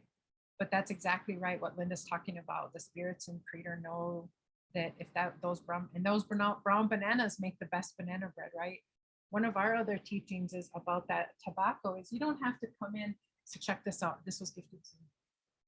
So we got this big old sack of tobacco, right? That you can buy in the store. This is a lot of money. But our teachings are the teachings that I grew up with, is that when the world was flooded, the muskrat was the only animal out of all the animals who could get down to where the dirt was under the flood. And he got just enough in his little muskrat paw. And that's how much tobacco we need to give for our help, whatever a little muskrat can hold in their paw, right? And that's just like the way that our teachings are, is they're related to something, our ancestral practices, and there's a reason for it. But if you don't know it, how are we supposed to know? That's those pillars of oppression again. Like as we recover these little by little, we're all learning, and to be gentle and kind with ourselves, and do our best and confront harm doers every chance we get so we can have safe access to our ways, right? Yeah. I love this conversation. It's really, really important to me personally when we have these conversations, right? Because our ways have been under attack for so long, and it's such a tender place for us. So it feels good to talk about it. All right. So let's take a break. We'll come back at 3:08. So how long is 15 minutes from 3:08?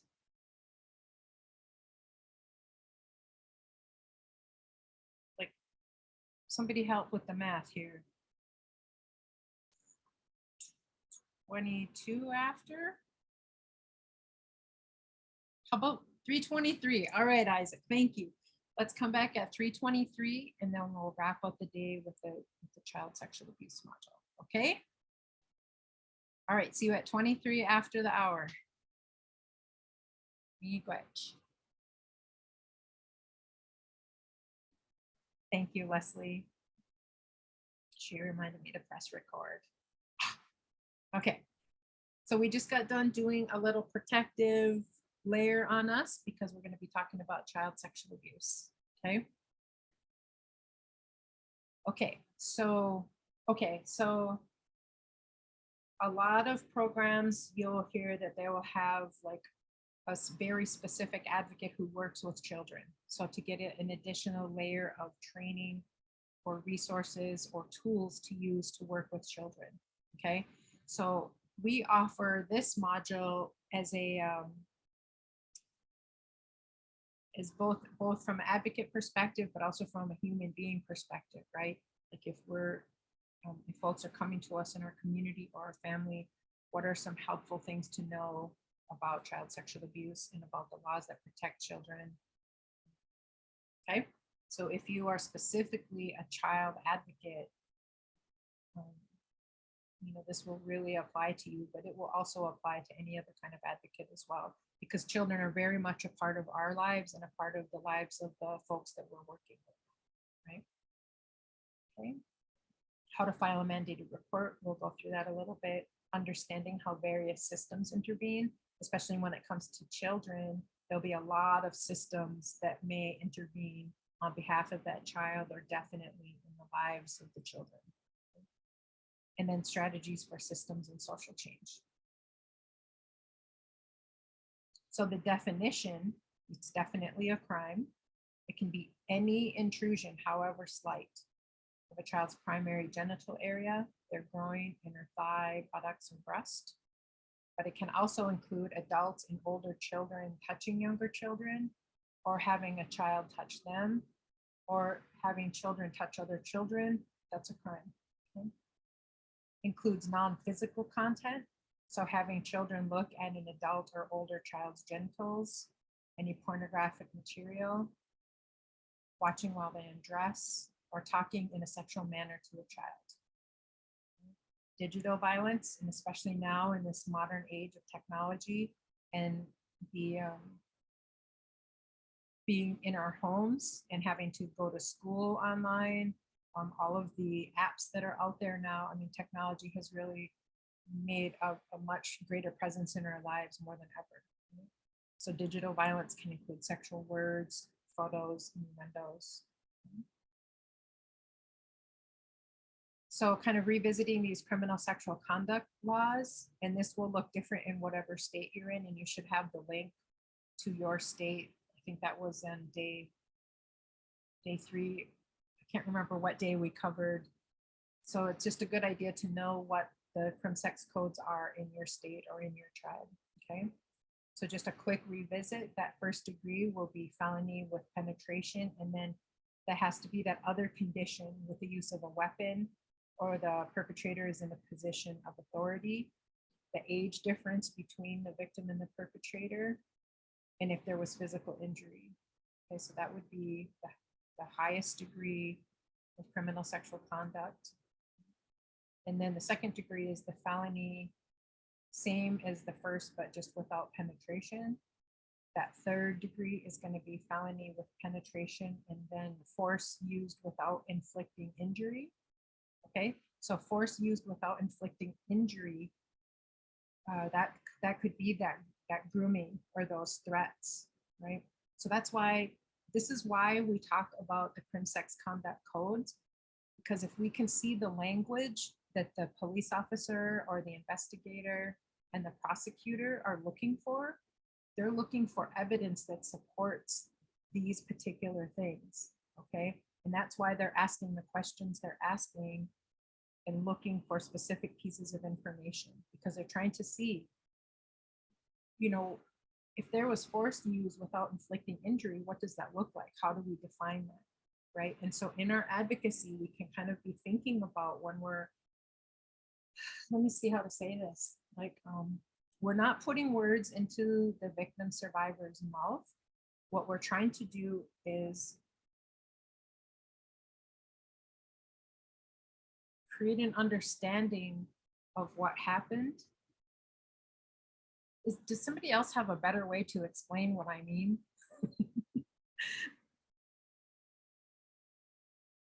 Because in our advocacy, we're going to have to, people are going to ask the victims such brutal questions that it can be so hard to understand why they're asking.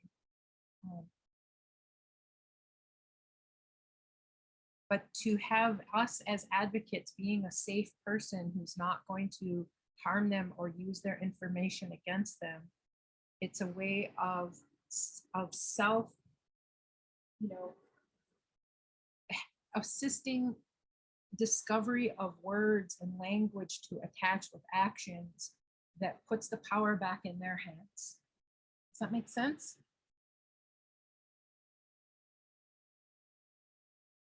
I don't know if it does. Okay, got a little hand clap there. We'll go with that. Okay.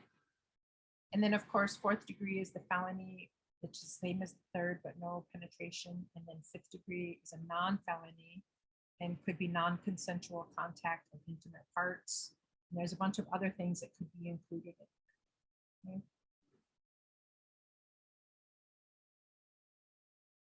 So other provisions, the victim does not have to prove that they resisted.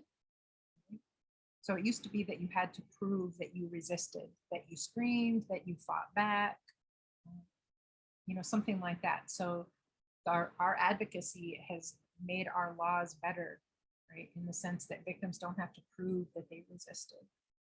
The corroboration of the victim's testimony is not required when it comes to children. The victim's sexual history is not admissible as evidence. So, you know, we're also talking about adolescents here. So, you know, if you're talking about somebody who's 15 or 16 or however old, you know, somebody may be sexually active, that cannot be used in, you know, against them. The county where the assault occurred pays for the exam. We talked about that already. The laws recognize that all genders can be victims and all genders can be offenders. Children and vulnerable adults are specifically protected from abuse by people in positions of power or authority. So that could be teachers, coaches, spiritual practitioners, law enforcement, anybody who's in a position of authority in that child's life or a vulnerable adult's life, they're particularly protected. Okay? So marriage and ongoing voluntary sexual relationship does not make forced sexual contact permissible. This is important to have in here because the age of consent varies from state to state, or it could vary in your tribe. So make sure you know, right, what the law is in your state or tribal nation. The statistics say that Native children are abused at a rate of 21.3 out of 1,000. So only Pacific Islander children have a higher rate. So out of every 1,000 Native kids, 21 of them are being sexually assaulted. It's a very high number. And we don't know if it's even an accurate statistic, right? The statistics say 1 out of every 4 girls and 1 out of every 6 boys by the age of 18.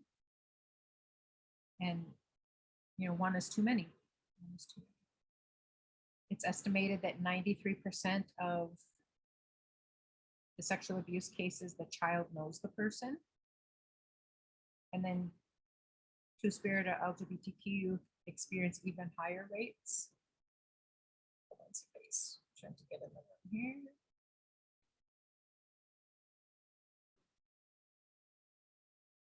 So 40% versus 25% of heterosexual youth. So the rates are even higher. The targeting is even higher.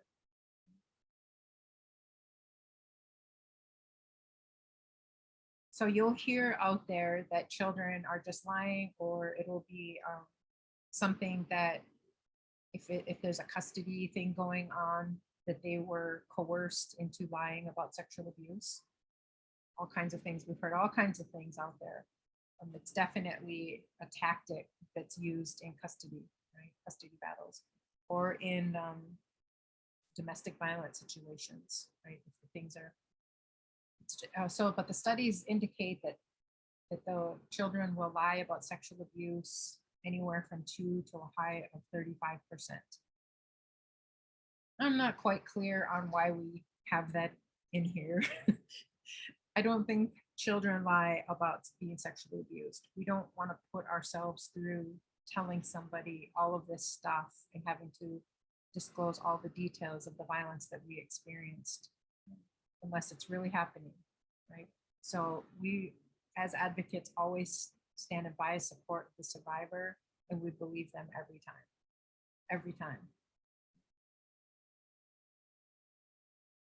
Something that, you know, we had a little conversation on the very first day, you know, about forgiveness and forgetting. You know, victims may never forget what happened, but we can survive it. We can thrive, but it also means that we're going to need a strong support system. This is where our advocacy can really come in helpful, right? The healing can take place even if the victim has not forgiven the harm doer. And that is a narrative out there that the forgiveness will help us. right? But we don't ever want to put that on the survivor, that they have to forgive in order to heal. Something else is not all perpetrators are victims, and not all victims become perpetrators. And we've talked, a lot about gender-based violence being, that culture of violence that we're living in. And,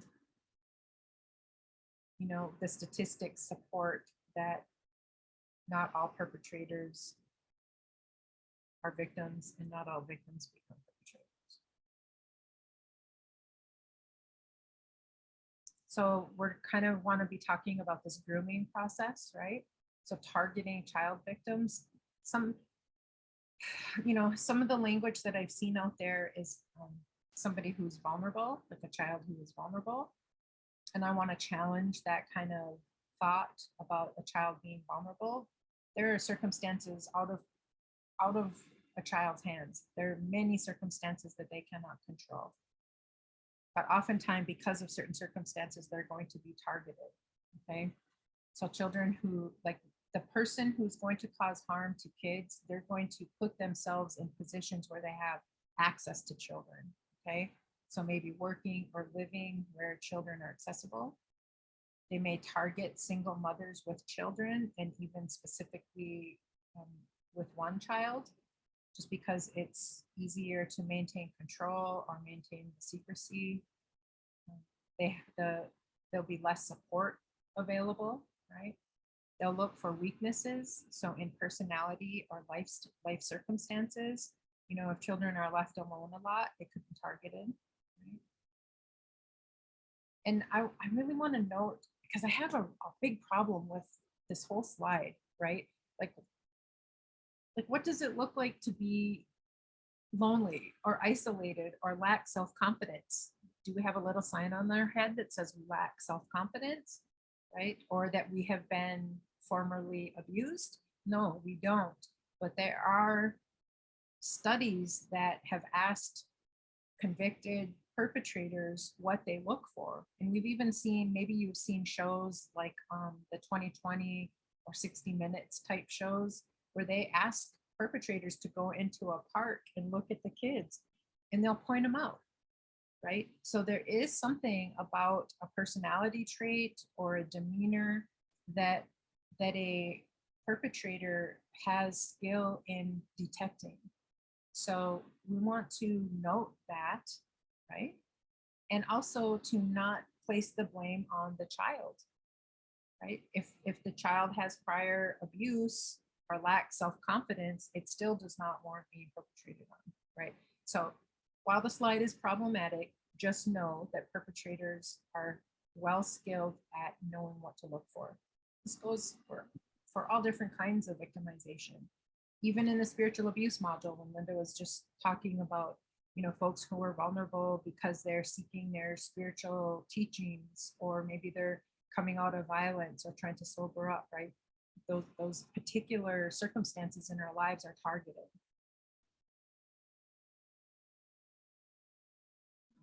Hi, Christine, this is Becky. Can I just make a comment on that last slide?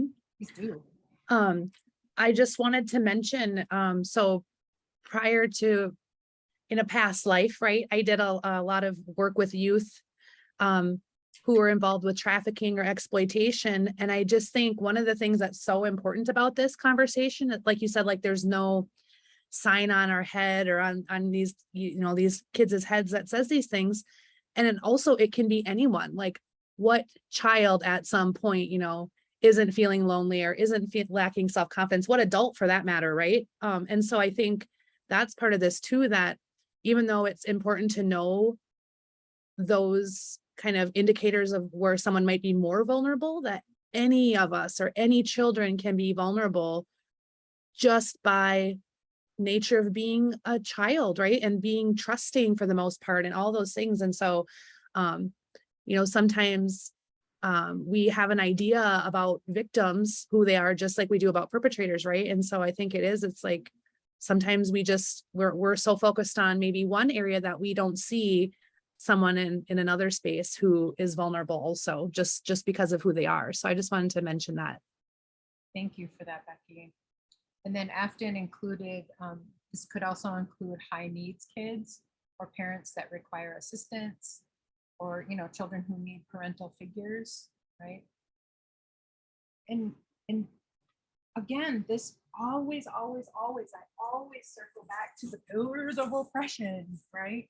And the way that this targeting shows up, you cannot separate sexual violence, sexual abuse, the targeting, the grooming, all of it from oppression in the way that poverty and racism and patriarchy and homophobia and all the ways that all of these things show up. They are all interconnected, right? So if a mom has to get 2 or 3 jobs just to keep food in her children's mouths, somebody might target that family because that mom has to be away at work, right? So what I'm saying is that all of it is interconnected. Yeah, thanks. And harm doers are going to be keen to notice that and step in. You know what Afton is saying, that they'll step in as that parental role or that trusted person or somebody who sees. Every child, every human being, we just want to be seen. We want to know that we matter. That is a human condition, that we want to matter. We want to know that we matter and be seen. And so our perpetrator is going to hone in on that need to be seen and need to matter, and they'll try to fill that role because they're going to use it against the child. They do it to adults too, right? Okay. So there's usually like a progression, right? A grooming progression. So deliberate steps to get the child to know and love and trust them. Right? Maybe convincing the child that they're special in many different ways. We could think of lots of different ways. Using secrecy and isolation. So it can be those tests, right? Like, hey, does your mom allow you to have pop or soda? And if somebody says no, it says, well, I'm going to get you a Coke, but don't tell anybody. And so it can seem like a real innocent kind of thing, but it could be a test to see, is that child willing to keep a secret, right? And then the same thing goes with like those accidental touching or tickling, right? To test to see how far they can go. And to see and I think I mentioned this already in some other module, but it's not just to see how far the child will let them go, but how far the people in the home or at the school or wherever the violence is happening, they're well skilled at observing the environment to see who's going to notice or who's going to say something. Because so often we allow, and this is why I dropped that article about, it's the very first article I dropped, lovewhatmattersmost.com. And it's just a really well-written article about a mom who had experienced sexual abuse, who her dad was tickling her daughter, and her 3-year-old daughter was saying, stop tickling me.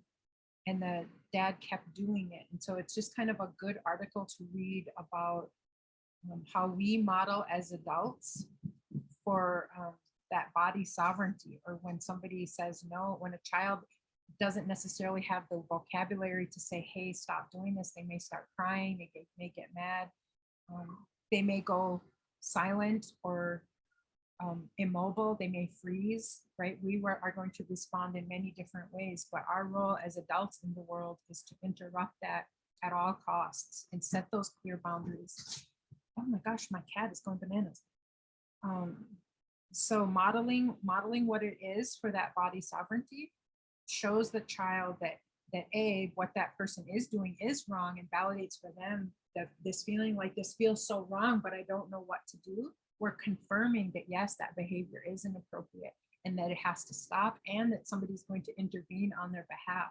All of those things are very powerful when a child's frontal lobe is developing, their little synapses are firing, they're learning by what people do and what they don't do, right? So it's just really important that we model what it's like to intervene, to stop, to interrupt, to challenge harmful behavior. And it models for our family members around. If you read that article, you'll see what I'm talking about. Like this 3-year-old daughter and the mother and the grandma was watching the whole thing go down. But the grandma had her own history of violence and didn't know how to interrupt it, right? So all these things, this is our role as an advocate or as good human beings in the world, to learn how to interrupt these things when we see them around us. Okay. There may be a progression of acts over time, right? The violence will escalate, or the levels of abuse will escalate, assuring the rightness of the act. Threats to harm the victim or the pets or the family, like moves on to threats. If that doesn't work, to assure the rightness, it may move to threats or bribes or punishment. And that punishment can look all different kinds of ways, right? If could be withholding food, it could be withholding attention, it could be threats that I'm gonna hurt somebody else in your family, or I'm gonna tell somebody what you're doing, right? That kind of stuff. So twisting it. And when you're a child or when you're surviving, you're not gonna, it's gonna be so confusing in your head. You're gonna believe what this person is telling you, right? Because they have the power. Ashley added, I would add that it can be really empowering as a survivor to reach that moment where you can step up and say something to another person. Oh my gosh, it's scary, and it sometimes has a cost. And we always want to do everything we can. If we can pay a little cost of that being uncomfortable, and the child is no longer getting hurt, that's power right there, right? Yeah, thank you for that, Ashley. Okay, so, the grooming, punishment, physical assault, definitely alienating victims from any support system, or confirming that I'm the only person who loves you or believes you or who's going to give you this stuff, right? Creating that very, very deep power differential. Because it's mixed. It's often, for children, it's mixed with good things, right? When it comes to child sexual abuse, it's often mixed with good things. So it's complicated, right?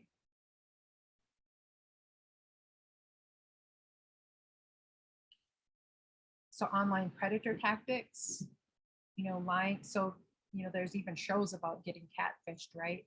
And that's just on adults dating. But if you think about children, I mean, they're highly targeted. Everything is digital. All the games that we play, all the apps that we have, they're very much targeted, and perpetrators learn fast. When we find ways to fight the predator tactics, they come up with new ways to do it, right? So really staying involved in like your children's digital presence is really important.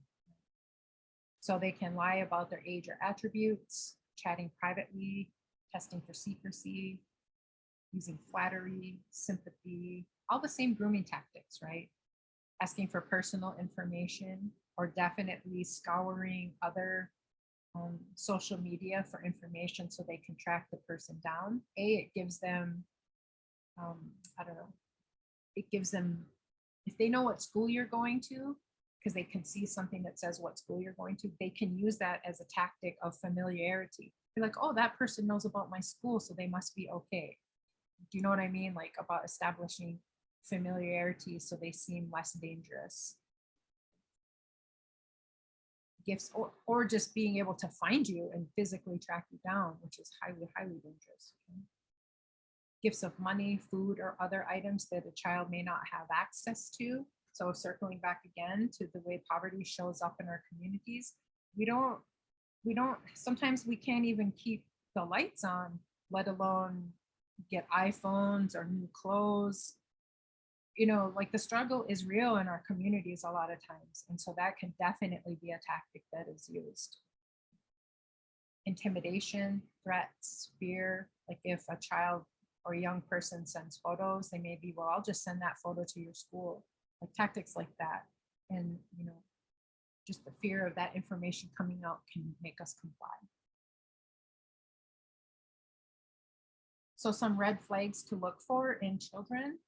So if there's sexual behavior or knowledge that is not age appropriate, Another article that I dropped in the chat was a Huffington Post article using real words for private parts. Highly recommend reading that article because it really talks about the importance of using proper terminology for our body parts.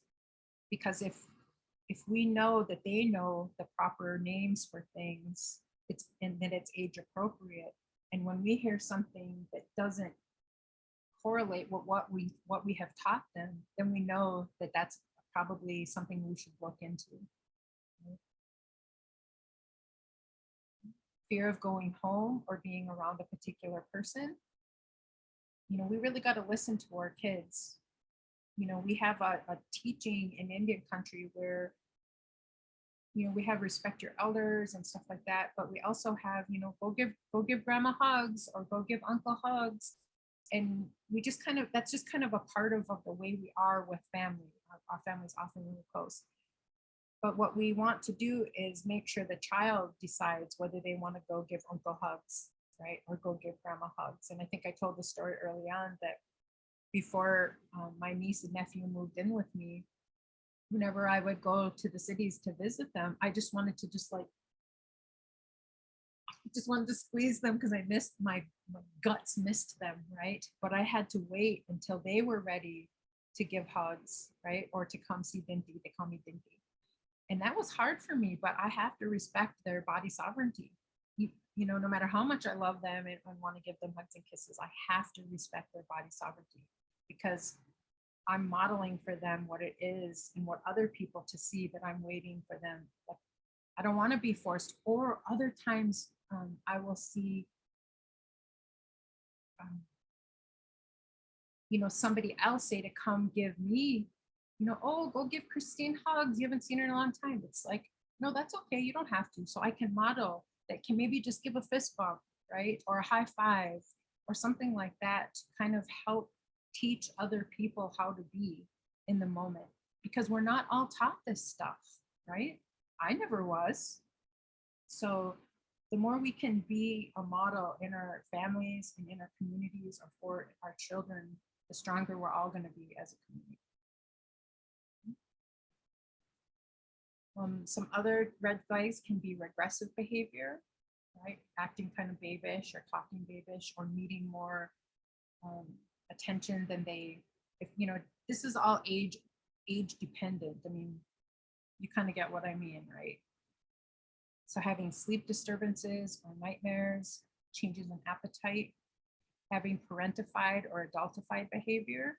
So, you know, if there's child sexual abuse happening in the home, I heard a story, either a person or on the news, where the perpetrator asked the child to start cooking supper and saying, your mom doesn't know how to cook anyway. Would you be willing to cook supper now? Because your mom's a terrible cook and you're a way better cook. Something along those lines, right? So I'm paraphrasing, but just trying to get the idea out that those tactics can be so insidious. Like the language that they use can be so insidious, but it's sending the message that your mom is worse and not good and you're better, and putting them in that role that they have no business being. They're not the parent, they're not the adult, right? We may see self-harm. You know, that's that trauma trying to come out of the body. Physical complaints, so having UTIs, STIs, bleeding, any physical trauma. Avoidance of particular situations or getting sick.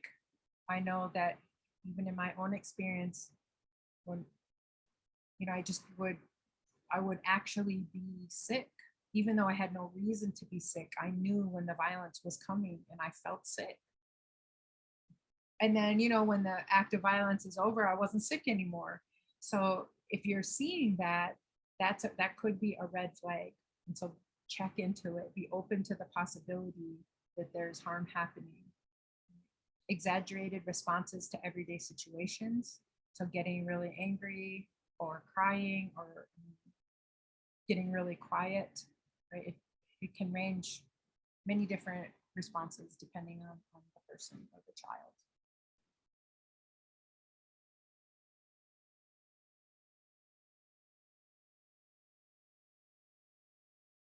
So there's short-term and long-term effects of child sexual abuse, right? It robs us of our innocence. We can feel bad about ourselves. We can feel unsafe in the world, right? The whole world could just be a big danger zone, especially for children, just not having had a lot of exposure to the rest of the world. If the world that they're living in is violent and unsafe, they may not know there is another way, right? And so our role as an advocate or the relative is to make sure that they know there is a support system, that there is a place to be safe, and it is possible. Right? It affects our ability to trust, creates fear. It can interrupt our development around our healthy sexuality, right? We may not know what's normal. It can be harmful at a deeply spiritual level. You know, just what Linda was just talking about, like how it can question, you know, if the people that I love and trust the most can betray me like this, what does that mean for the world? The world just can't be good if the people I love and trust the most can cause me harm. So deeply spiritual level harm. And it can be a lifelong journey that's going to impact all of our relationships. It can impact all of our circumstances, how we do in school, how we do it when we get a job, our familial relationships, our friend relationships, any sort of intimate relationships we have can be impacted by child sexual abuse.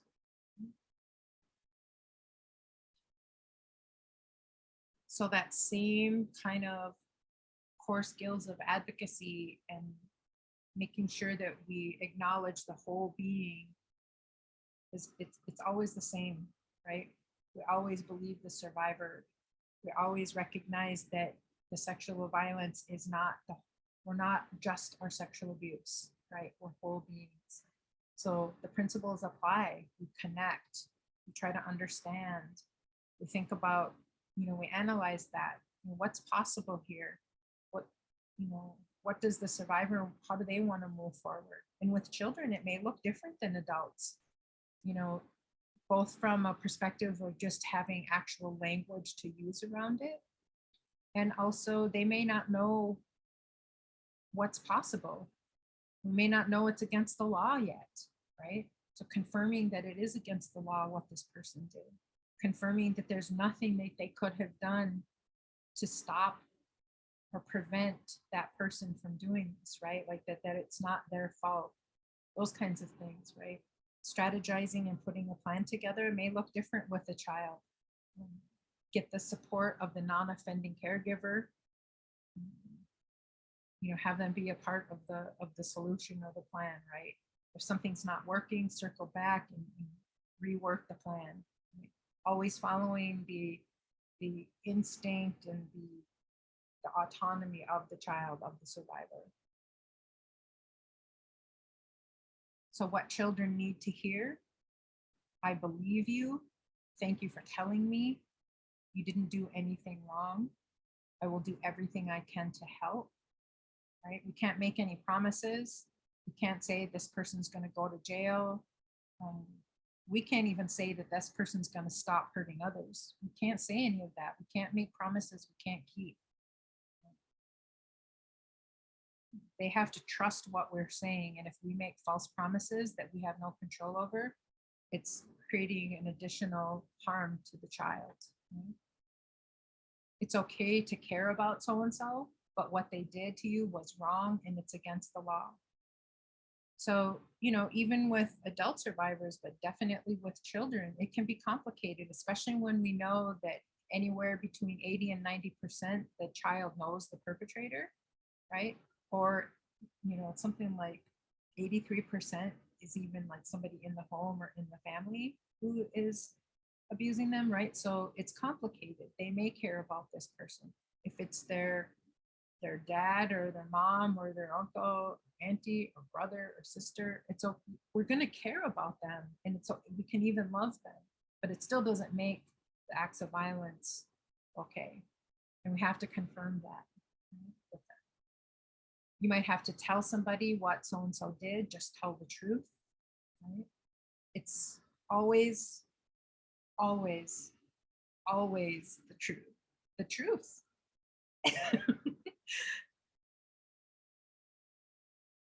Just the truth, because then there's just nothing. If you tell the truth, it is what it is, and that person will know that they told the truth, and our advocacy can support that. As long as you told the truth, the justice system may not be able to do anything, society, all the things, but if you told the truth, then that's the best we can do, right? And so I'm just talking about from a spiritual perspective, that sometimes the criminal justice system may not be, it may not go the distance, right? But when you tell the truth, our spirit knows that the truth has been told. That's probably what I'm really getting at. Our spirit knows that the truth has been told.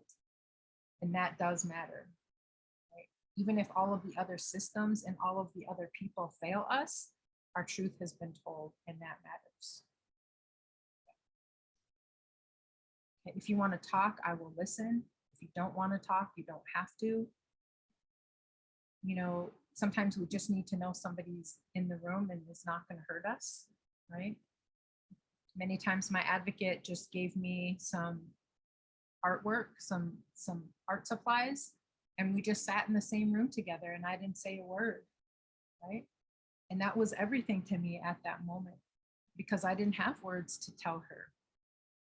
So follow the lead, follow their lead with what their needs are. Confirm that it's okay to be scared, angry, ashamed, feeling guilty, feeling dirty. It doesn't matter what the feeling is, it's valid because it's their feeling, right? However they're feeling, it's okay to feel those feelings. Confused, all the ways. So making sure that we're mobilizing those core skills of advocacy, right? To center the needs and outcomes identified by the youth or child. Be transparent and real, be age appropriate. Just be open and honest, right? Be thinking about what that protection and protective actions are or look like. Interrupt any victim blaming. Right? And that can come out when somebody's disclosing details or telling the story or just processing. That's kind of like a go-to for somebody trying to rationalize it one way or another, because we're trying to make sense of the violence, right? And interrupt it in a good way. Affirm that that person made a choice to cause harm and nothing you did caused it. Because a perp is going to use their actions and words against them, twist it up, right? So provide information and so they can make informed decisions. So helping to navigate those systems that intervene, and there's going to be a lot of them, right? It could be a lot of systems. It could be the police, the prosecutors. They may go to a child advocacy center. So the child advocacy center is where they could get a forensic exam, right? The medical response, the Indian Child Welfare Act. So, if they're going to be removed from the home, it's best to have them go with a non-offending caregiver, non-offending parent or non-offending caregiver. But, if they can't stay in the home or with family, then at least go to another Native family. Right? Guardians ad litem, child protection, could be schools, the foster care, could be juvenile centers, mental health, social workers, counselors, just so many systems could intervene, right? And they're meant to be helpful, and it can be super overwhelming. It can be super overwhelming for the child, and it can be super overwhelming for the non-offending caregivers because of so many people asking questions and requiring paperwork and showing up for meetings and all the hoop jumping that we'll have to do, right? But the bottom line is tell the truth and tell the truth. tell the facts, do your best. Confirm that the offender made the choice to harm. I guess we said this. It's never ever their fault, ever. Raising awareness with a non-offending parent or the community or the family, right? Or any responding systems. Strengthen the connections to the non-offending family members. Anytime we can reduce that isolation and open up that circle of support, that's a good thing. Encourage the whole family to engage in healing. You know, it's not just the child who went through it, but it's the people who love the child that are going through it too. And it's so hard when somebody you love has experienced violence. You know, we'll feel all the guilt and shame and rage and betrayal and all the feelings, right? And so anytime we can provide support to that, those secondary victims, that's important too. So kindness and discipline and information, not punishment or shame. You know, children need boundaries. They need clear expectations laid out for them.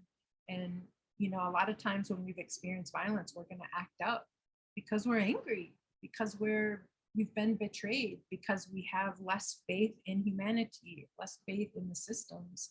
And so we may act up. You know, acknowledge that and set those clear boundaries, and, you know, discipline as a form of boundaries, not necessarily punishment. I hope that makes sense. Really making sure that we're advocating for helpful and not hurtful responses from the systems, right? So that could be advocating for the non-offending parent to get custody of the child, or, you know, it depends. I mean, because sometimes when child sexual abuse is happening, they're going to remove the child. But imagine what that does between the child and the non-offending caregiver, right? That creates a very dangerous and hurtful situation, right? And sometimes we have to advocate on behalf of that not happening. Okay, so explain the victim's rights and the steps in the investigation, helping to navigate those systems, educating about sexual abuse and its effect. So making sure that we're keeping the focus on the harm doer. Right?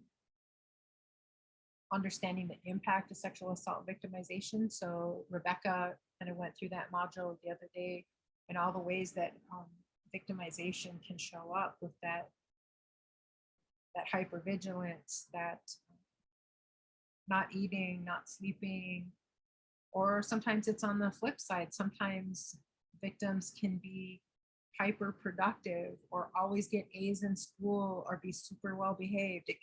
You know, and we're all different, and we can all be anywhere on the continuum, right? Of how our victimization or experience with violence is going to show up. So watch for some common reactions. It could be that self-harm or coping with substances, suicidal ideation, you know, that range of addictions. You can avoid sexuality altogether. Or the other extreme, we might start engaging in sexual behavior, whereas it might not be age appropriate to do so. Or if it is, it may not be healthy, right? And so being able to ask questions, or, you know, do our best advocacy in those situations, help them think it through, like what is going to be good for their mind and their body and their spirit. You know, is that helpful to them? Helping to explore what that looks like and feels like inside. Thinking about those root causes of violence. All of those can inform how we're talking and thinking about it, right? Expanding those support networks. Providing education on those tactics, right? We're not taught those tactics in the ways that grooming happens, or the vulnerability that people are looking for, right? That harm doers are looking for. What's the impact on the secondary victims? So if you are working with a child, you know, don't take it personal. You may be the only safe person that they have in their life. And so their anger or their distance Or on the flip side, you may be the only person they trust, so you're the only one they want to talk to, right? All of those things can't be taken personally because they're, you know, in this moment of processing, and it's not about you, right? It's about them. It's about their surviving this moment, these circumstances. So don't take it personal. Don't be their sole source of information or their sole source of support, right? We're trying to expand and build a circle of support and resources around the survivor. Help to find outlets for that anger, that rage, that betrayal, fear, grief, right? What are the alternative outlets that we can find? Give it time. It's going to be difficult for everybody, right? It can be difficult for ourselves to work with children who are experiencing violence like this. Seek support as needed. Okay, take a breath. So we're going to move a little bit into the mandated reporting piece, and we've talked about this already, so we don't have to talk too much more about it, but just a quick review. You know, as mandated reporters, you know, anytime that we see that a child is being neglected or abused or hurt, if it's happened within the last 3 years, or if they indicate harm to self or others, that is a mandated reporting situation. Okay. If it's immediate danger, call 911. Do your verbal report in less than 24 hours. Your written report within 72 hours, and that jurisdiction matters. So, you know, it's going to be different in your state, or your tribe might have its own response. Hold on.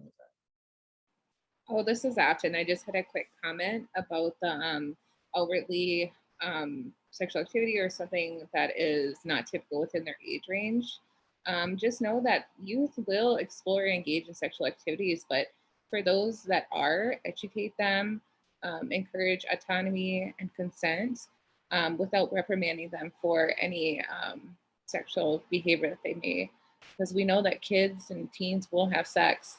And that is one way that it's a healthy expression between them and their partner, but just know, let them know that you're there for them, whether you're the advocate, family member, but just know that this is also healthy behavior if it's done, not, I don't want to say the right way, but you know what I'm saying. Yeah, if it's not causing harm to your spirit, you know, go for it. Yeah. Snag bags. No, I'm just kidding. That's one way a lot of IHSs are really ensuring that youth have protection on them at all times. So I appreciate those efforts. So just wanted to point that out. Thanks. Awesome. Thank you.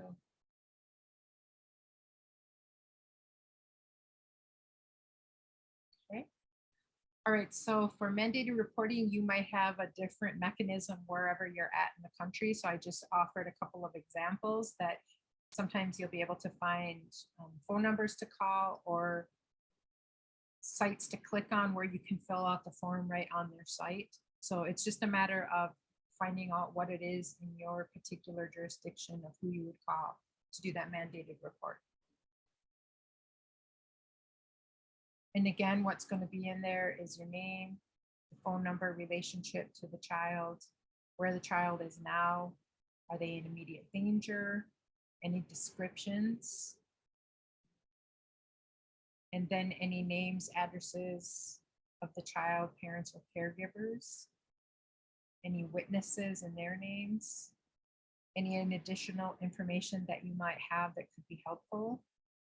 And then if you know of an immediate family member, a relative, or community resource that could offer protection and support. So ideally, when you file a mandated report, they're going to take action on their end and you know, send somebody to do a welfare check, or they're going to initiate a process on their end. And in real life, that doesn't always happen. It can be inundated with reports in any given community. So, you know, our role as an advocate or a relative in the community is to follow up. Did anything happen? You know, we always want to err on the side of life and safety. Always, always, always on life and safety. Do our follow-up. Because they're human beings receiving this information that have a protocol and an institution to uphold on their end, which is why as advocates, we stand in bias support of the survivor outside of those systems, right? Does that make sense? And Mary wants to talk a little bit more about minors under 18 and close to age 15. We have found different regions handle this very differently. Do you want to just say more, Mary? Yeah, just in our experience, we work with a lot of youth in our region, and in our experience, the disparity about how certain communities handle minors close to 18 is huge. For example, in suburbs where there's a lot of white folks, like they're like statutory rape for cases that are clearly consensual, and then in communities where we face a lot of stigma, Black and brown communities, Native communities, especially where there's stigmas like mental health, sex trafficking, things like that, there's like an automatic refusal to address non-consensual issues with folks close to the age of 18. So it could be 16, 15, depends on the community. It seems like the authorities don't want to do anything. So it's just very all over the place. And I just wanted to kind of point that out, or maybe see how other folks were dealing with that. I mean, I know if anybody has any feedback for Mary, I'm gonna jump in there.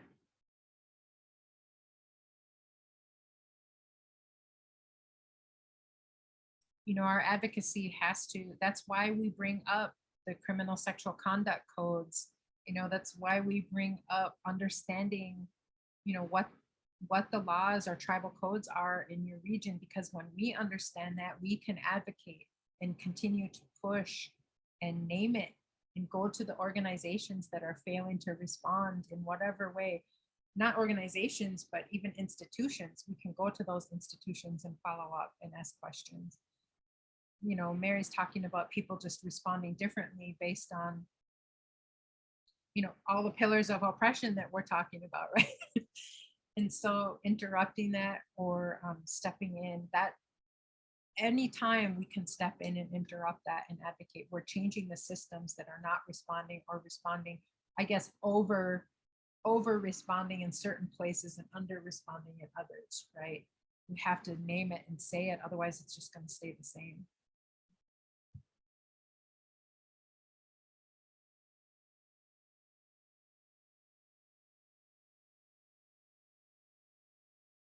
So this is just, they're going to be involved in so many systems. And so part of our role as an advocate, which is why we talk about the medical response, the law enforcement response, the prosecution response, because, every institution, and why we address all along about the distinction between an advocacy model and a social work type of model, where it's an institutional response where you have this X, Y, and Z format to follow, and an advocate model where we stand outside of the systems, because we have to interrupt when those systems are not responding well or just clearly just responding inappropriately.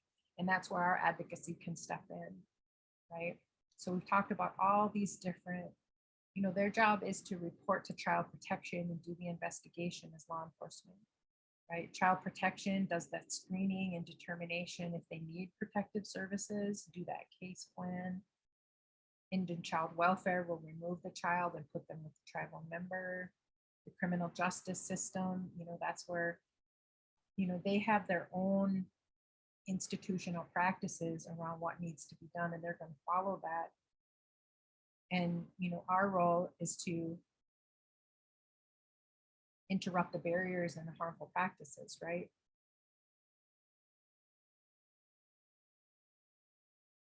And knowing, I think you might have done an exercise in a prior module, like doing that exercise with the child protection assessment, where they go in and ask the question, Is the person cooperative? Do they have good parenting skills? Right? Like each practitioner has varying degrees of discretion and autonomy when they're doing these intake forms or where they're applying their, what Mary is talking about. If they're under 18 or the age is 2 years apart, like how are they responding the same to everybody who has a 2-year age difference in what's happening, right? So that discretion and autonomy, we all have it. Oh, a police officer has the discretion whether they're going to give you a ticket if you're going 80 miles an hour down the road or not, right? So be thinking about that, sort of the ways that we can challenge institutions that are making more barriers or causing harm.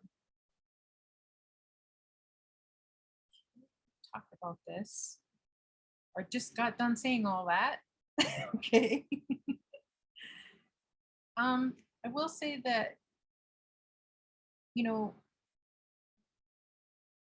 laws that guide their work in terms of like the systems or the institutions, they have HIPAA, structured decision making tools, post boards, licensing boards. That's who they respond to. So if somebody is not doing their job, right, or applying the law differently, they have accountability as well. And so sometimes we have to find out what their level of accountability is. Who do we have to go to make the changes, right? That licensing board, the post board.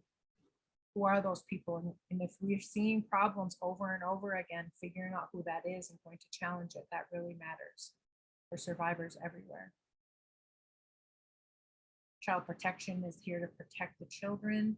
It doesn't feel like that sometimes when they're removing kids, right? But that's what their role is to protect children. So that they have that discretion whether they're going to remove a child or not. So sometimes our advocacy can get involved in there and help inform that process, right? In our communities.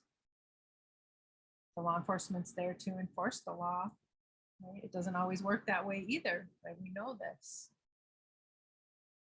The Child Advocacy Center, they're part of the criminal justice system, right? So they're there to conduct the interviews, to obtain the evidence. They're designed to do it in a well-trained way that doesn't cause harm to a child, right? But they're there to serve the criminal justice system, not necessarily the child. So our advocacy can make sure that they are still explaining everything, that they're still, that their body sovereignty is intact, right? They can be a part of that multidisciplinary approach, right? What Jolene was talking about. Having those folks in a room together, understanding each role is helpful. Right? And not all tribes have child advocacy centers yet. Okay, we just talked about this. We talked about that, the ICWA worker that actively work to prevent child removal in the first place, and then working to make sure that that child is with a family member or within their own tribe. So if ICWA rights are ignored, try to get to an attorney with Indian law experience, because it's very complicated and it's being actively challenged right now in the Supreme Court. For many years now, they're trying to take away our sovereignty and jurisdiction around that. So it's a thing, right? There's SART teams and child protection teams or other multidisciplinary teams who are all working to try to create a better response to child victims. So things that we can do, making sure that that protocol is in place, at the police department, or who is responding, who are they contacting, are they getting an advocate, right? There's lots of things that are happening that are designed to protect us and help us. And sometimes we have to organize to make it respond better. Right?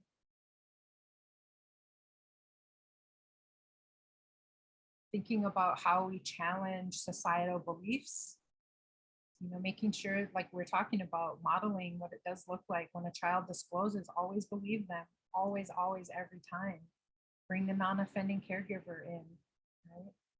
Remove that isolation. And dismantling the prostitution and trafficking and porn industry, right? restoring our traditional practices, strengthening that sacred bond between a parent and a child, right?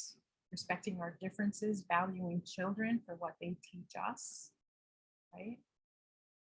Protecting and keeping our children close. We have a lot of things in our own communities, you know, healing ceremonies like a cedar bath, right? Naming ceremonies. So having trusted spiritual teachers for our children. We have recalling our spirit ceremonies. Kind of depends on where you're at regionally, what you have, you know, build relationships to find out who those trusted folks are. Coming of age ceremonies, our creation stories, our cradle boards and child rearing practices, revitalizing our language. These are all ways that we can strengthen a child's world, right? Being a part of the solutions on a community way is really important. Okay. Oh my gosh. 4:31.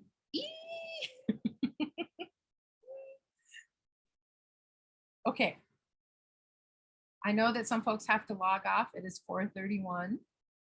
As you know, I will put the recording up as soon as it renders. I had a lot going on the other day, so I didn't get it uploaded until today. My apologies for that.